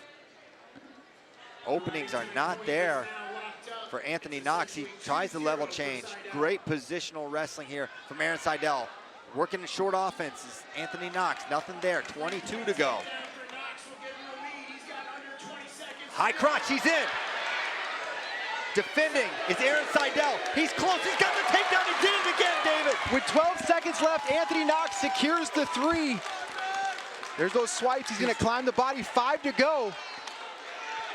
Needs an escape, not gonna get it. Anthony Knox, 4-0 at Who's Number One. Once again, late in the third, he says ice in the veins, and he's exactly right, David. Man, he had to go get that one. Anthony Knox earned that victory. Unbelievable job by Knox. What a performance by Sidell. Was seconds away, but Anthony Knox shows exactly why he's ranked number 1 and has one of the greatest resumes in Who's Number One history. He says that's 4 times. Holds up the 4 for the camera. Man, that was clutch. And he, you thought he'd take multiple attempts, but he fires in that left side high crotch and a clean finish there. Got that second leg. Unreal job by Anthony Knox. I really felt like the same way I did last year. It's like, man, it's just not there. It's not going to happen for him. I felt that way in the DeLuca match as well. And just out of nowhere, he finds a way. And once again, he found a way. Sidell, nearly perfect. Really. You got to be all the way, though, to win it. You got to be all the way perfect. And we're going to go right into this. Oh, my gosh. 132, Jax 4, Seth Mendoza. This one's going to be crazy, guys.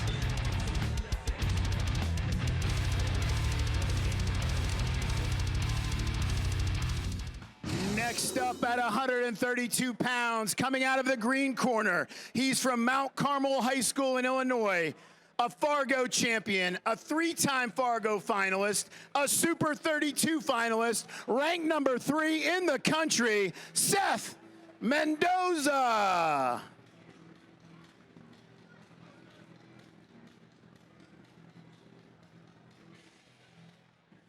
And in the red corner, wrestling for Bishop McCourt High School in Pennsylvania, he's a 2-time Fargo champ, a Super 32 finalist, U17 World Silver medalist, ranked number 2 in the country, Jax Forrest. Funky Town, baby.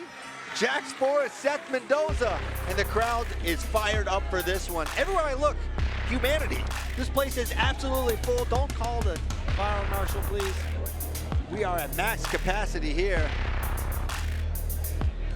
This is a rematch, David. Yeah. Met a couple times already. Seth Mendoza and Jax Forrest underway. And 132, it's Jax in the red, Mendoza in the black. And Jax Forrest has wrestled the last 2 Who's Number Ones. Both have been barn burners. 2 years ago against Nate Jessaroga. Last year against Jordan Rainey, an 18-15 final. Mendoza's been in this event too a couple years ago. These 2 guys have averaged 25 points per match between them and their opponents. That's unbelievable. So expect some points here. Jax, you may have watched him a couple weeks ago at the Senior World Team Trials. He also wrestled at the Olympic Trials as he gets that 2-on-1. This is the 4th match between these 2 in less than a year. Mendoza took one of them, Forrest the other 2. Both guys have great carries. Mendoza was able to execute it in Vegas. Got a couple feet-to-back exposures from his fireman's carry. Jax, of course, known for his slide-by as we're both gauging.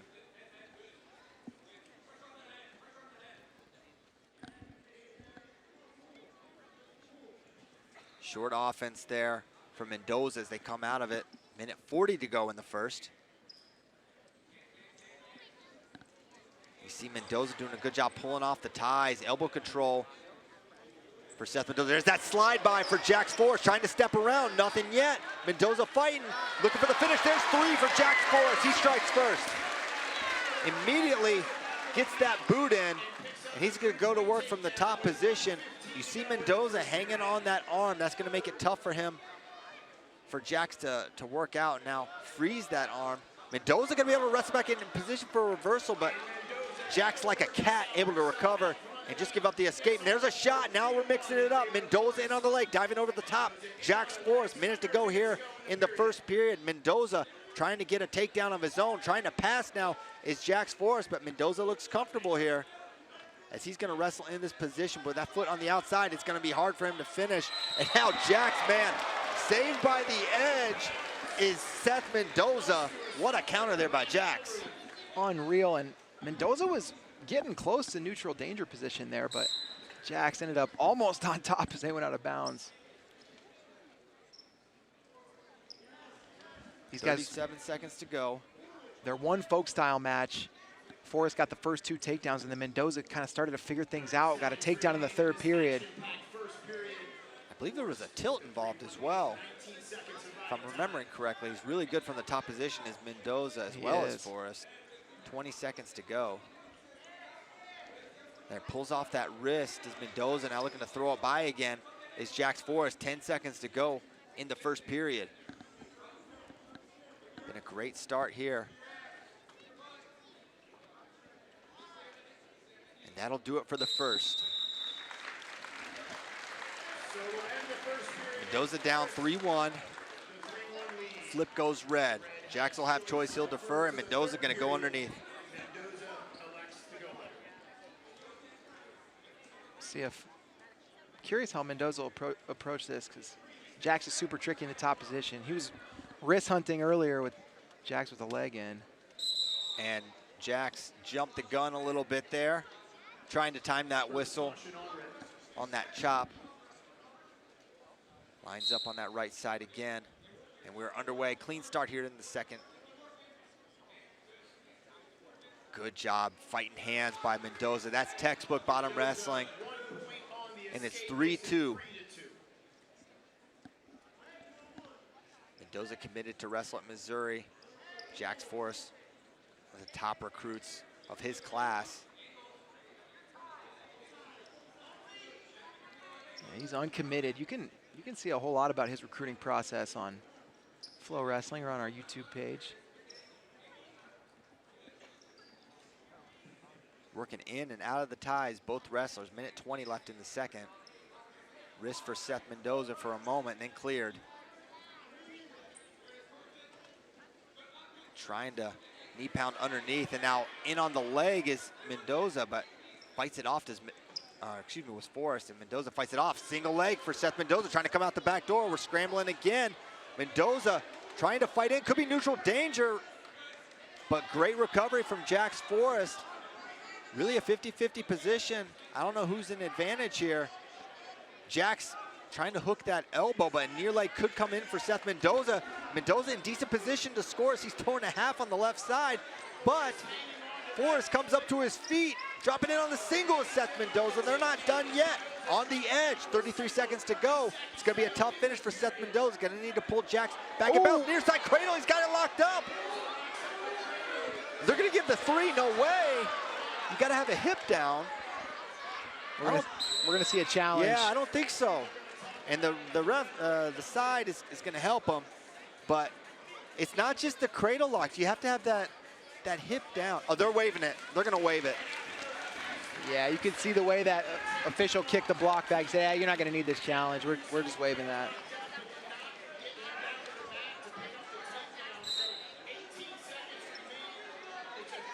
Man, what a position there. Seriously, and Jax is one of those guys where I feel like he feels comfortable in dangerous positions, and that near side cradle, another example. It felt like even when the hands were locked, he didn't feel all that threatened, and you could see Mendoza had a hard time taking him over as the second period now comes to an end, 3-2. Jax's choice, and they're chatting. And they're gonna, Coach Jody Stripmatter wants to double check riding time, make sure it's correct. And in a match this close, it could come down to anything, even something as insignificant, seemingly as 4 seconds of riding time, could matter, and it is 26 seconds of riding time, in fact. Yeah, absolutely. And they're going to have to take a look to get it figured out and head to their corners. And even though we only have 5 points on the board so far, there has been no shortage of action. 20 points of action, I would say. Yes, yeah. And for Mendoza, it feels like he's never going to be out of it because he's been able to get to legs consistently. And though Jax has been able to counter, he's been close on a few of those scores. And Seth getting an opportunity from top here potentially could be big if Jax goes under, and I think he will. Red is going down. So Mendoza gonna get an opportunity to ride. He's tough here.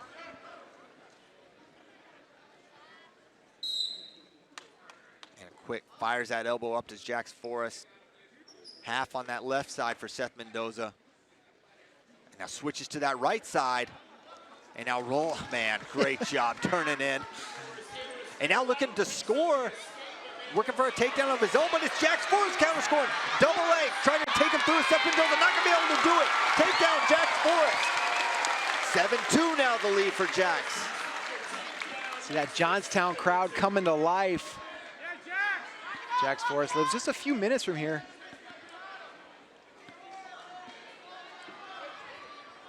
Leg in, and Jax says he's just holding on to my wrist. He is, but that's how he got out last time, and he does it again. Yeah, you can get that arm on the other side of your head. It can create a lot of problems for the top wrestler. He's escaping. Seth Mendoza, still a minute to work. Very much in this match. His offense is going to keep him in this one.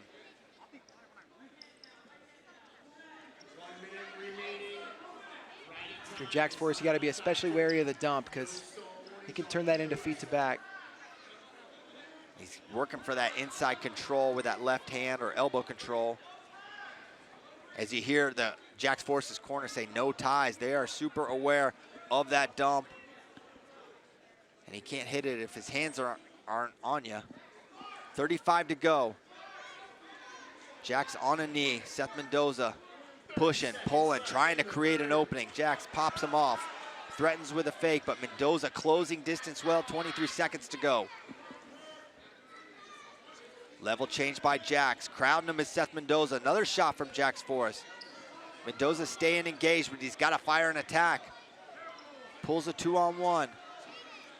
And dropping down to a knee is Jax Forrest. He looks at the clock, reads 5 seconds. He knows he's close. And that's how this one's going to end. Hometown kid, Jax Forrest, the 7-3 winner.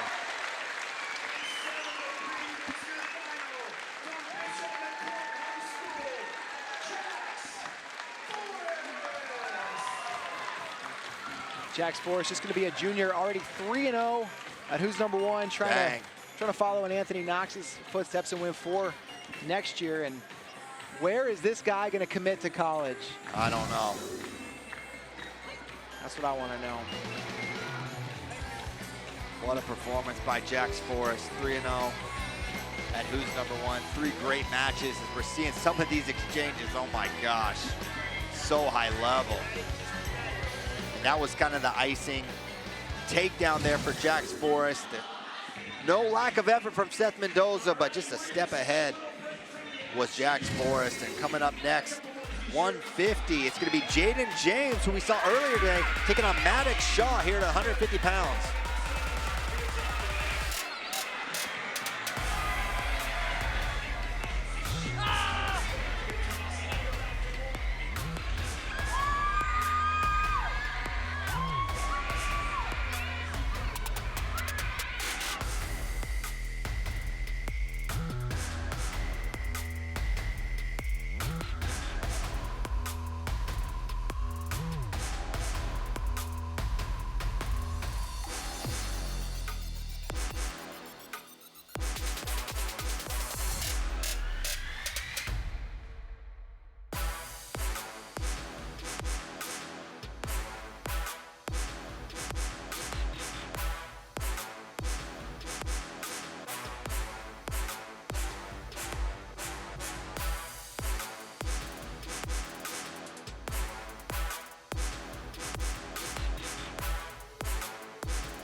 At 150 pounds, we're going to see once again from the green corner. He's a two-time Fargo champion from Burton High School in New Jersey. Coming out for his second matchup tonight, ranked number 2 in the country, Jaden James.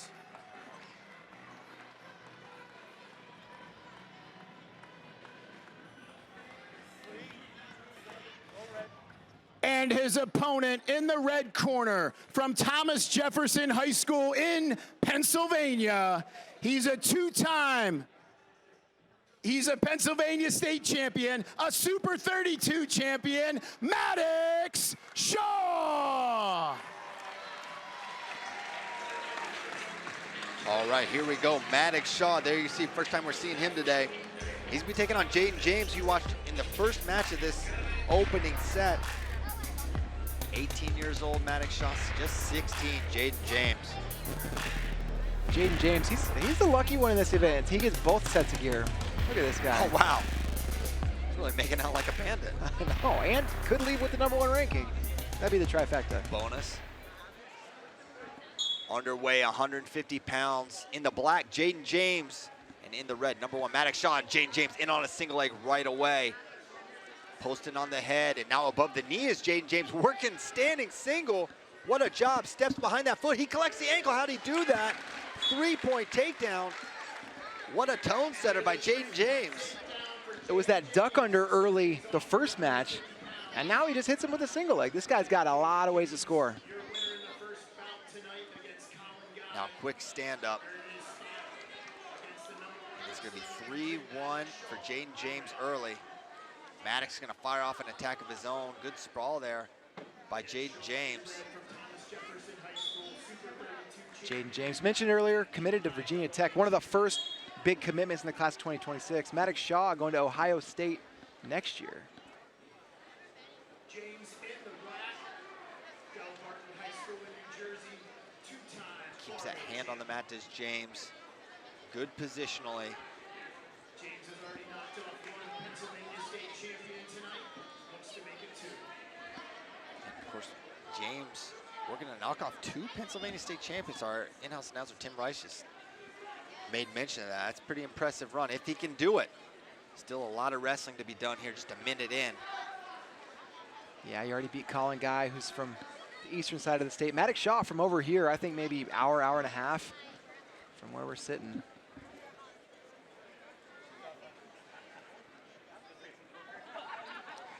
Leg attack from Shaw, not there. Looking re-attack on the duck is James, not there for him either.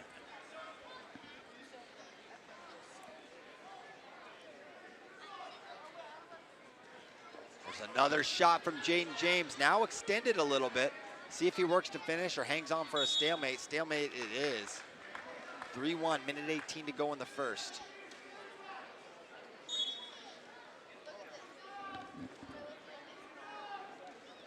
Oh, and there's a shot looking re-attack is Jaden, not there though. Still a minute to go in this period. James gonna try to work from short offense, but this looks like a stalemate to me. Yeah, and Maddox Shaw, tight grip on that elbow, preventing any movement there from Jaden James. We'll come back up. A minute to go here in the first.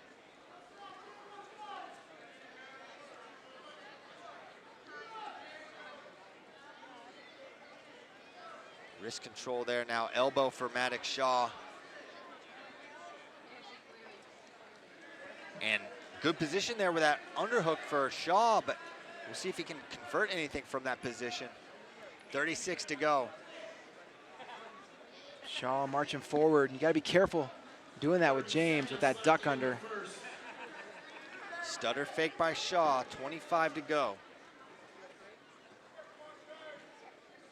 There's a single leg, tries to jump over it, does James, now trying to sit the corner. High crotch position here, crackdown for Maddox Shaw, but it's Jaden James who's on the offense, trying to work the score, wants to scoot under, trying to sit to the corner or neutral danger, and they could be counting there.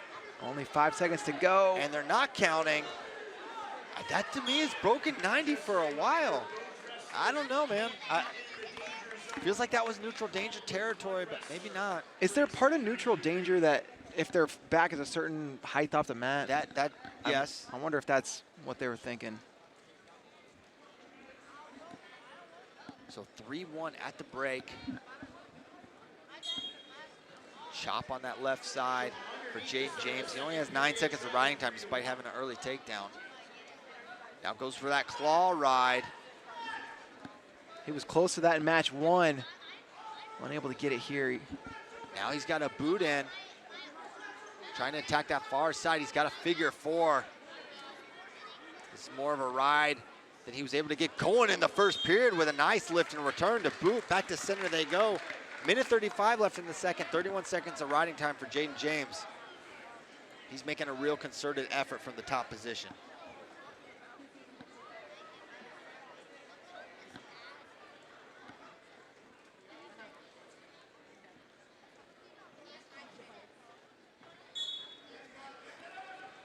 And reaching back is Maddox Shaw, but putting that boot in is Jaden James. Interesting position here.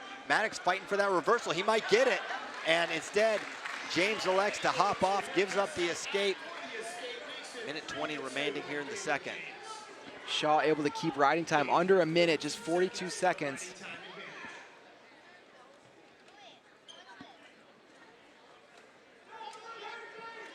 Be interested to see what James elects to do. Another single leg attempt there. And it looked like he was trying to maybe pancake him through on that left side underhook, but Shaw able to recover. They'll stalemate it, but still James really dictating where this match is taking place, trying to score. Maddox needs to fire off some attacks of his own or find a way to counter score. 50 to go in the second.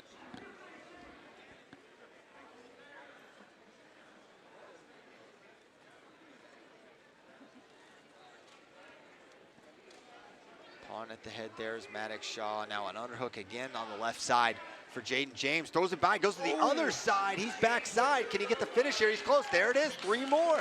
6-2.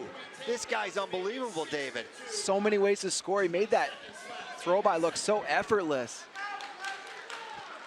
Deep waist there. No, we got a little whirly bird action for pointing Maddox Shaw. Pointing at his head. That's not good. Not at all. And Maddox can take a second to gather himself. And of course, this will give up choice. So James will have the opportunity to go underneath if he wants. But with 16 seconds, I'm betting you maybe just go neutral. Yeah, and if he stays on top, he can get riding time over a minute. Yeah, if he goes underneath, he can get a sense for what that feels like and decide about the for the third. He's got kind of some options here. And Maddox has left the room. They're going to do concussion protocol.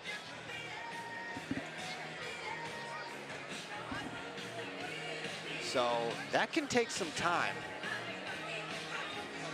Yeah, absolutely. And big emphasis over the last couple years on head safety. So for James, he's up 6-2.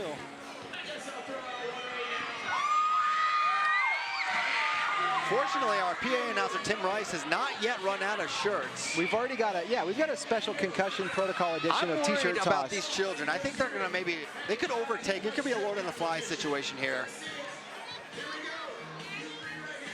All right, this is gonna end violently, but it could be hilarious.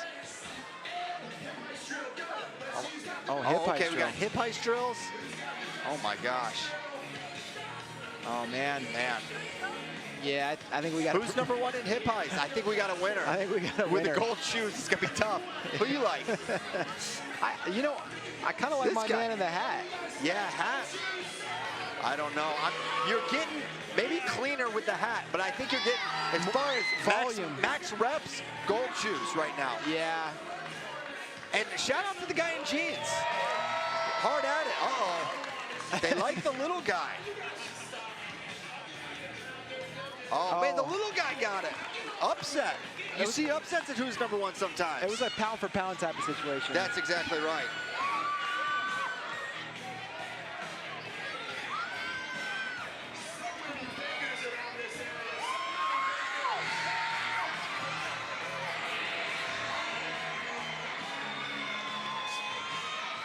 Sahakian is the name trusted by wrestlers worldwide. From the practice room to the biggest stage, we stand with champions. Scan the code to check out our exclusive Who's #1 gear and see why Cliff Keen is where greatness begins.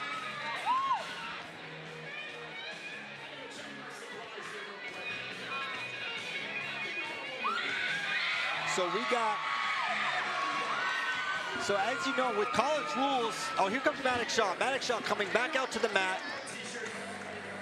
Confident stride. I think he's going to continue. You don't walk like that if you're about to forfeit. I'm telling you that right now. This guy's in the zone. And now he's going under. Is it? And I wonder, oh, you don't give up choice with concussion protocol. Oh, yeah, great point.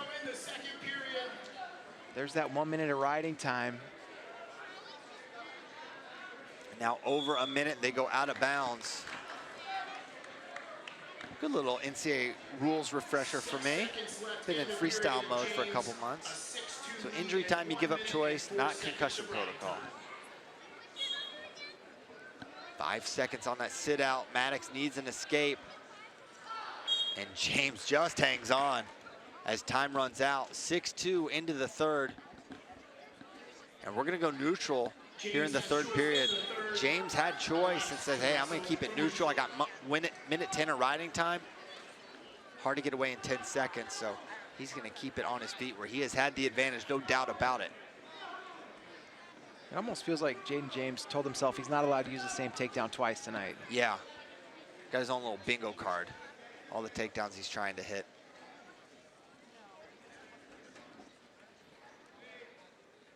Shaw's got to pull the trigger here. Yeah, Maddox having a hard time opening up Jaden James. James, you see him holding good position there, reacting to the fakes of Shaw, but not getting himself out of position as we've got a minute 20 to go. Shot there, looking re-attack. Running to the right is Jaden James. Shaw able to recover. Minute 14 to go in the third. Oof, low ankle attempt there by Jaden.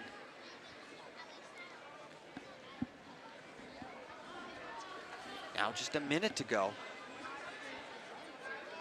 Shaw wanted to get to that underhook, just not able to do it. Oh, he takes an attack. Fires that single, but James just a step quicker in all these positions. They'll stalemate it with 50 to go.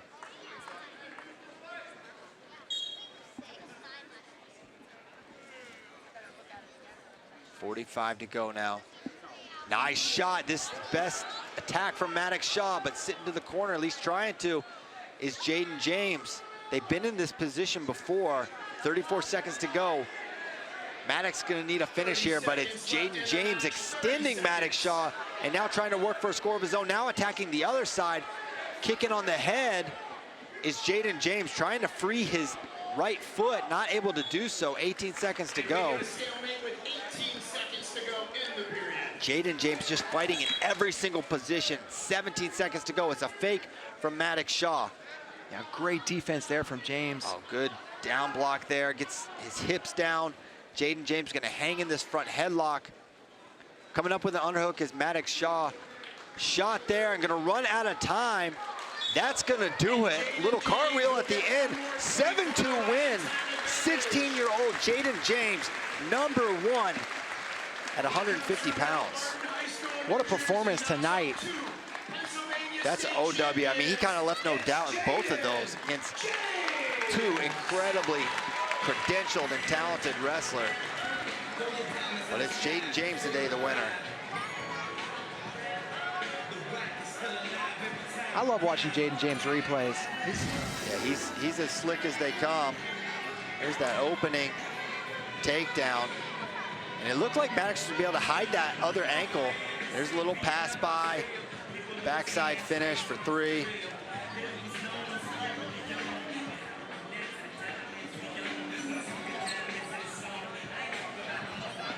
Great performance there by Jaden James. And coming up next, 175 pounds, #1 versus #1. D. Lockett versus Ryan Burton.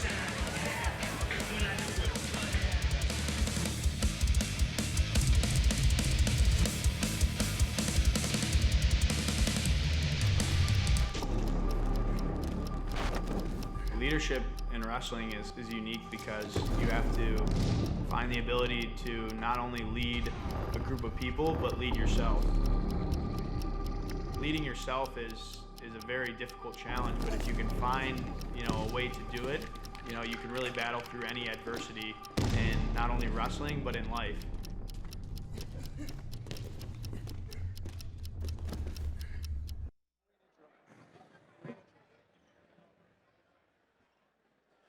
Jax. 175 pounds will feature a matchup between two number ones. In the green corner, from St. Joseph Regional in New Jersey, he's a Super 32 champion, a Fargo champion, a New Jersey State champ. Number one in the country, Ryan Burton.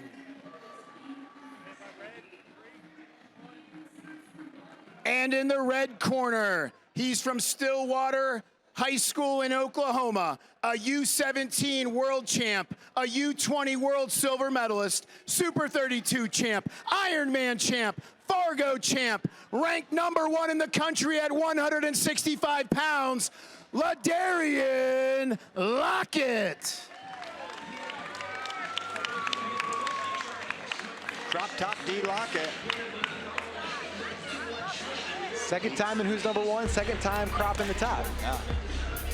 Doesn't want his belly to overheat. All right, there you see number one, Ryan Burton at 175 versus number one at 165, D Lockett out of Oklahoma. A really fun matchup. Lockett coming off U20 Worlds.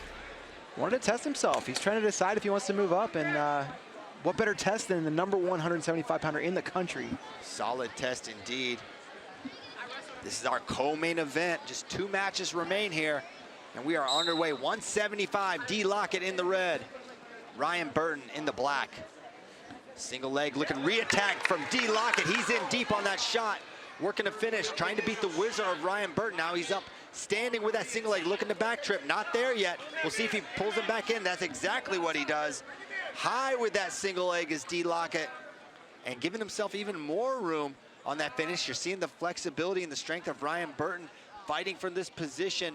D Lockett now gets it on his shoulder. This is even tougher, but Burton trying to get out of bounds. He would even take a stall call, and he's gonna get those legs back. Great defense from Ryan Burton to get this thing started off of a lightning quick attack by D Lockett. Really gritty there, just not giving an inch, and Burton coming into this said, hey, it's a 1 versus 1, but people are talking like I'm a complete underdog. I want to prove them wrong. D Lockett definitely has a little more name recognition, but the credentials, Ryan Burton, probably one of the best wrestlers, most under the radar, accomplished guys in wrestling today in high school. Yeah, the year he had last year, absolutely phenomenal. Won Super 32 Fargo, New Jersey in a loaded weight class. Lockett, though, in his interview, he said, listen, I wrestle with world-class guys. I'm used to the best of the best. I'm not worried about a little bit of size. And he's wrestled against the best of the best. U17 world champ, U20 world silver, and there we're seeing Ryan Burton, short offense. In the zone there, you're seeing, as I see these guys close to me, you see a little bit of a size advantage for Burton, a little more prevalent now. 90 seconds to go in the first period. They'll stalemate that position, head back to center. Yeah, you mentioned those age level world-class guy Lockett's wrestled, but he's competed on the senior level too, made it to the Olympic trials. Was able to beat a U20 world champion in Meyer Shapiro at that tournament. Had an entertaining bout against Mitchell Messenbrink. Minute 5 to go. Burton staying a little more static, holding his position. Got that right hand right in front of his right leg, trying to protect that leg. And it's a dunk attempt from D Lockett, not there. Shot from Burton, re-attack, hard double, pounces in, trying to finish, he's close, nothing yet. Backside, and they're gonna give the 3, takedown D Lockett to get it started. What a flurry, and we got a big green brick on the mat. We're gonna take a look here, and it's close. The officials had a word with each other, but they're gonna take a look. I think you look at this. Yeah, why not This challenge? was close. And we'll see what they determine here as we maybe can pull that in for y'all to see as well. It was a kind of a re-attack double leg that kind of initiated the sequence. Pouncing in, drive, switch to that single, goes limp arm, and then tries to almost underhook throw by backside. I think they got this right. It looked like Dee was still in bounds as Burton was crawling out. We could take another look and maybe determine, but I think the officials maybe are about to make their decision. Yeah, it looked to me like he had covered that far hip. Yeah. Still in bounds. Maybe one more look at that. Just I wanted to see where Dee's feet were on the edge. Oh, there's a different angle. So double to single. Watch Dee's feet. Are they still in? In. He's behind. Woo. I think very so. Close. Very close. I think you err on the side of the offensive wrestler. I don't think there's enough to wipe it. No, I don't think so either. And with 42 seconds, let's see what they say. We got our call now. And after further review, Oh, They're talking to the individual corners first before announcing to the rest of us. all right. But they did not go back with the brick, which makes me think takedown. after the further review, the Call stands. stands 3-point takedown for Lockett. So 42 to go in the first. Dee was close early in the first period, gets the takedown. And now we'll see if he can get anything going from the top position. Burton gonna want to get a quick escape here. Drops down to the single, does Lockett. Hard whizzer. And now Burton escapes, 3-1 on the scoreboard. Great use of that whizzer for Burton to get out. Now 22 to go. To go here in the first period.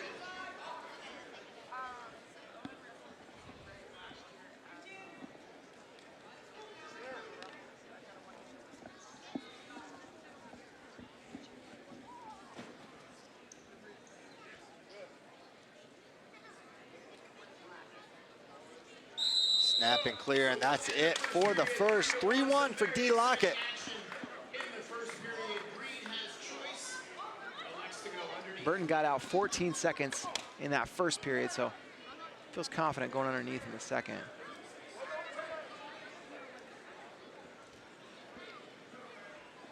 Dee lines up left side.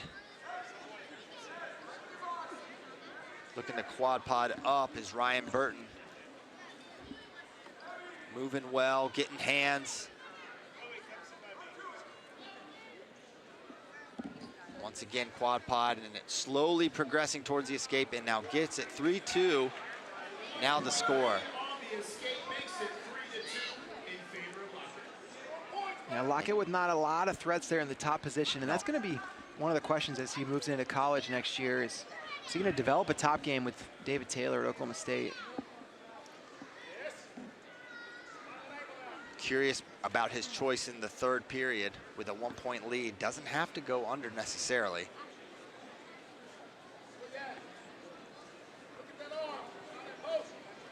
Yeah, Burton a big, strong guy, and if he's able to He could ride out for the tie. that would, yeah, put him in OT.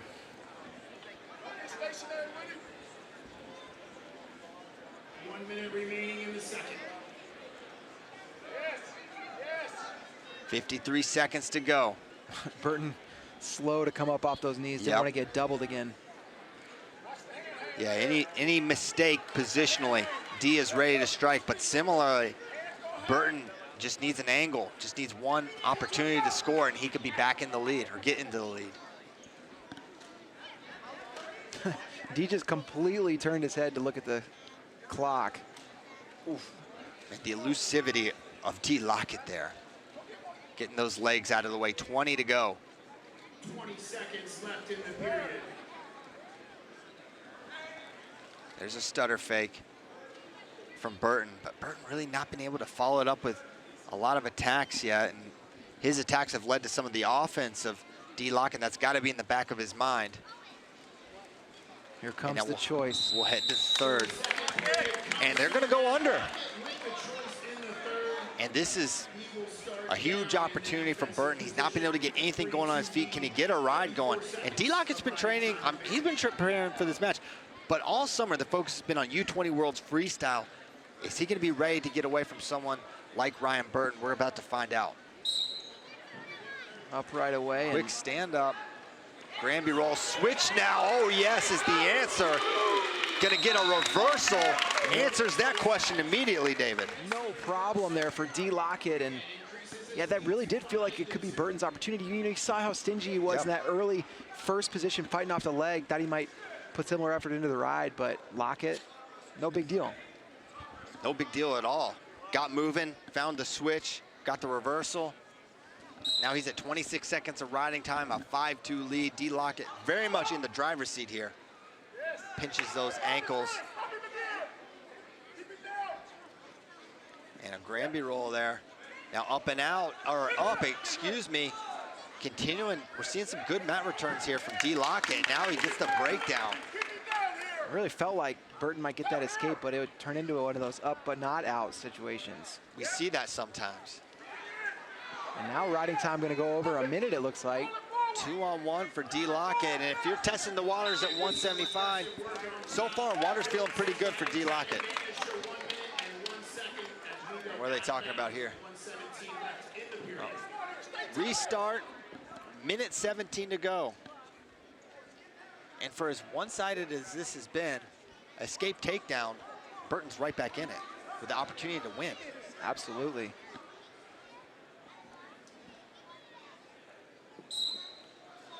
Definitely a rolling start there, they let go. And dropping down the leg, which gets a count up to 3. Gotta get to the 5 count for the stall warning. Now another lift. And dropping in on the leg. Now extended is D. Lockett.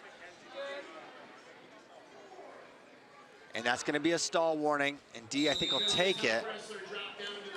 126 of riding time. If you drop down on the leg, it's a 5 count. If you get to 5, stall warning. D's cornering, continuing to encourage him to ride Burton and keep him down. And yeah, if you're going up to 175 for a fact-finding mission, why not learn all you can here? Try to ride. Up to his feet, there's the escape.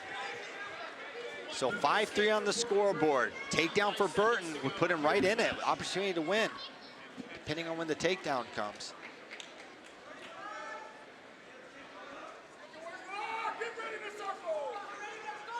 And Burton pressure him to the zone, the boundary, and D able to circle up. And Burton being kept at bay with these fakes from D. Lockett. Burton knows he has to respect the jab fakes of Larian, and there's a shot from Burton on the edge, but D able to circle in. 10 seconds to go. High mat IQ here from D. Lockett. As he's gonna circle, oh my gosh, he gets behind. 2, 3 more at the end. D. Lockett, number 1 at 175. And a little dance. Lockett wants to get on JD's top 5 celebration list, I think. That's a good candidate. And what a statement. He's number 1 at 2 weight classes now, David. You can't rank him number 1 at both. You gotta move him up. What are you gonna do? I gotta ask him. There's no champ. What a statement by D. Lockett, though. Unbelievable job. Answered every question here. There's that opening takedown from Larian. D. Lockett, call him D, his name's Larian. Everyone calls him D. There's that reversal. Just a very complete match. I mean, we saw it in all 3 phases. You know, we saw the neutral wrestling, 2 takedowns. We saw the top work, he got riding time. He got away immediately. And when we come back, it's the main event. Bo Basset, Daniel Dea. Let's go.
For your main event of the evening, at 144 pounds in the green corner, he's from Gilroy High School in California, a Fargo champion, a two-time California state champion, number 2 in the country, Daniel Dea.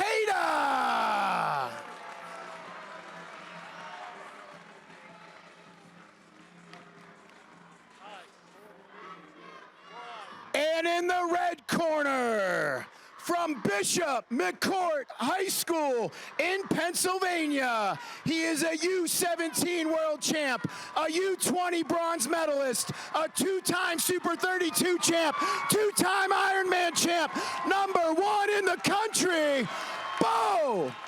Basset. Oh my gosh. I have never seen an intro like that. Kids are all chanting, "Let's go, Bo."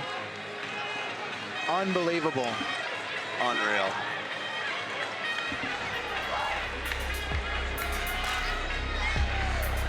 And here we go, main event. Daniel Dea trying to go back-to-back, beating Bo Basset at who's number 1. And in the red, that's 18-year-old Bo Basset trying to get it done in his hometown. The biggest match in who's number 1 history coming up now. Everybody knows the backstory. It was Zepeda last time. Underway, 144 pounds, Bo Basset in the red. In the black, Daniel Dea. Typical Bo Basset start, trying to get his hands on him, pressuring in, getting to the collar tie. Good snap there from Daniel Dea. Basset has done everything pretty much on his to-do list in the last year except beat Daniel Dea.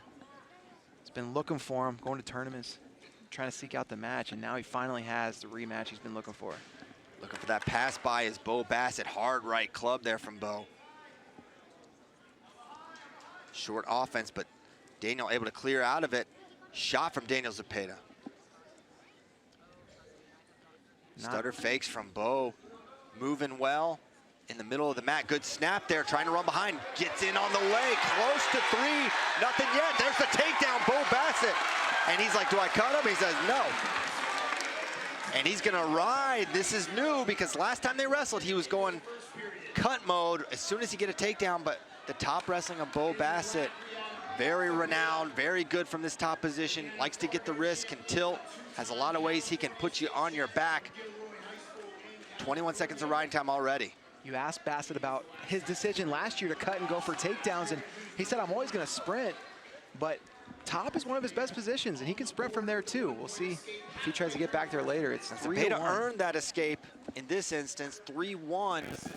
Basset leads.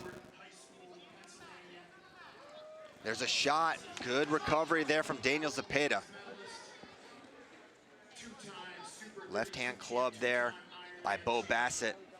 Zepeda clearing out the ties really well. We'll see if he's able to get to legs the way he was in the previous meeting. Shot it again from Bo Basset.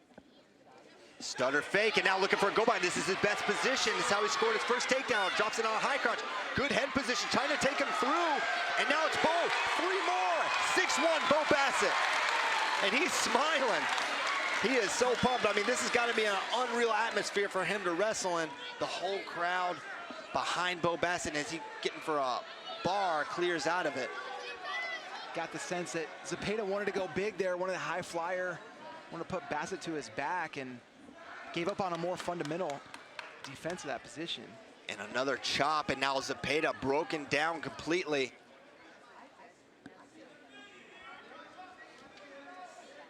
Claw on that left side, standing up, Daniel Zepeda, but dropping down. Doesn't want to give up this escape, especially with 15 seconds left in the first period. A ride out would be huge here. Zepeda not gonna stop wrestling, could potentially get a reversal here. That would be huge, 8 seconds to go. Zepeda wrestling in. Bo looking to counter and scramble. No escape given yet. They're gonna finish this period, and it's Bo Basset on top. No escape. Zepeda maybe took a little risk there, fighting for the reversal. Doesn't work out for him. 6-1 after 1 for Bo Basset. Yeah, pursuing that 2-point score made it so that he didn't get any points at all when I think he could have earned the escape if he wanted. And another look. Zepeda gonna go to start the second period. Minute 21 of riding time already for Bo. He's out again. Another escape for Zepeda. Minute 27 of riding time. Minute 50 to go. And he's given up 2 go-behinds. Bo running to his left. He's extremely good there. And now underhook for Daniel Zepeda, but cleared out by Bo Basset. It was the single legs of Zepeda a year ago that were having great effect against Bo Basset. Not been able to get to the legs at this point.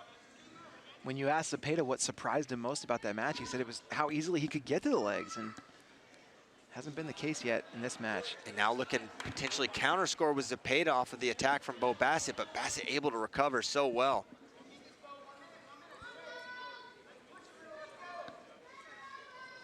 Another shot, this time extended. Not able to get a lock on that leg. Basset electing to clear out instead of trying to run behind. Zepeda did a nice job controlling that elbow, not wanting to give up the go behind. 55 to go in the second period. Underhook on that right side for Zepeda. Head position for Bo Basset, 50 to go. Stutter there from Bo, and Zepeda tried to time the stutter and get it on the leg, couldn't do it.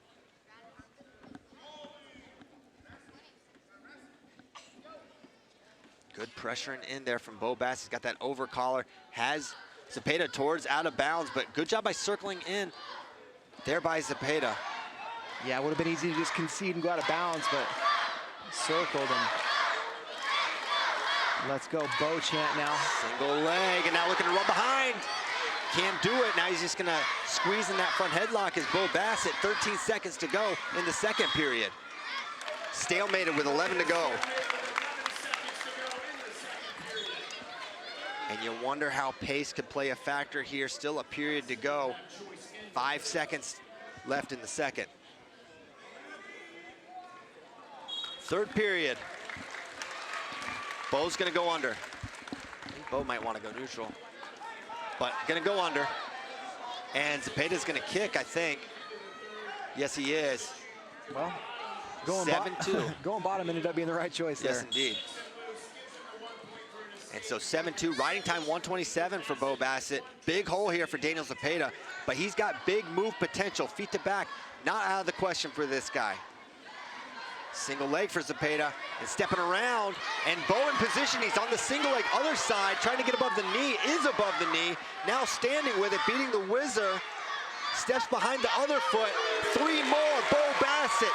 10-2, minute 30 of riding time, and climbing now for Bo Basset. Basset now putting him in himself in bonus point territory. Remember, he got pinned last year, so big reversal in tides so far. He's got the chop.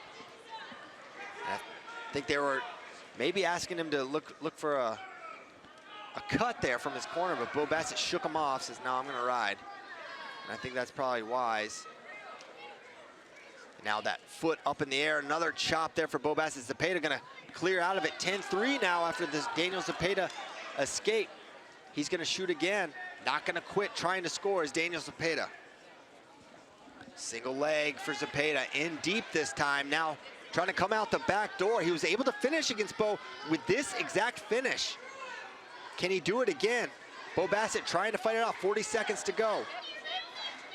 Locked around the cross, he's got to turn down, gives up the 2. Daniel Zepeda still in this, not gonna give up, 10-6 to score.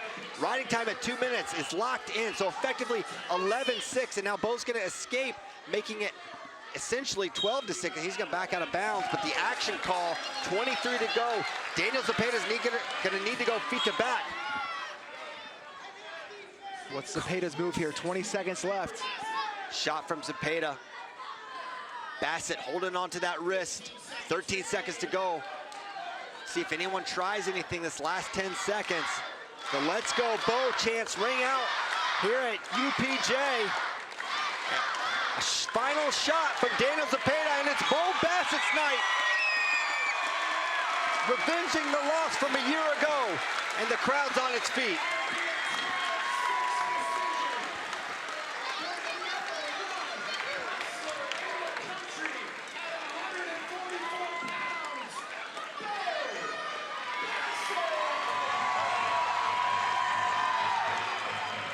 It's Bo Bassett's moment. Daniel Dea just looked at the camera and said, it's not over, I want one more.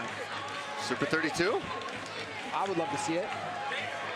What a job. What an evening of action. Now let's take a look at some of those replays, I think. Unbelievable performance by Bo Basset, and that most incredible Who's Number One I've ever been a part of, David. And I've been at all but one of them, so very good event. Johnstown, Pennsylvania showed up. Absolutely, we had our first ever four-timer in Anthony Knox. We had the greatest headlining event we've ever had. We got a new star in Jaden James that people are gonna be watching every time he's on the mat. It's just been incredible. And so it's been an amazing, amazing evening of action, no doubt about it. As you're looking at some of the replay from Bo Basset and Daniel Dea. Great bout, back and forth. You know, Daniel, he had an attempt there, he got a takedown, but Bo Basset scored too much early, and he's gonna leave here #1 in America. David, sum it up. How great was this event? Incredible event, the greatest headlining match we've ever seen. I cannot wait to watch these guys wrestle, and we're not gonna have to wait too long. It's only 2 weeks away from Super 32. Super 32, the toughest tournament in America in high school wrestling, no question about it. We're gonna be seeing that in just 2 weeks, David? 2 weeks from this weekend. Cannot wait to see that. And of course, we got other huge events coming up on the FloWrestling schedule. You got Clip Keen, Las Vegas. If you like NCAA wrestling, that's gonna be coming up December 6th and 7th. Gonna be amazing. But let's give the dates for Super 32. Super 32, October, what, like 13, 14, Yep. somewhere in that range, yeah. And then we're gonna have CKLV going down December 6th and 7th. As we leave you with this rollout, a reminder, Who's Number One has been a presentation of Flow Sports. For more of the best wrestling live events and content, follow FloWrestling on social media or head to FloWrestling.com. For David Bray and our entire Flow Sports production team at the University of Pitt Johnson, I'm Christian Piles. Thank you for watching Who's Number One. Hey, what's up? Awesome. What's up? Good stuff. Good stuff.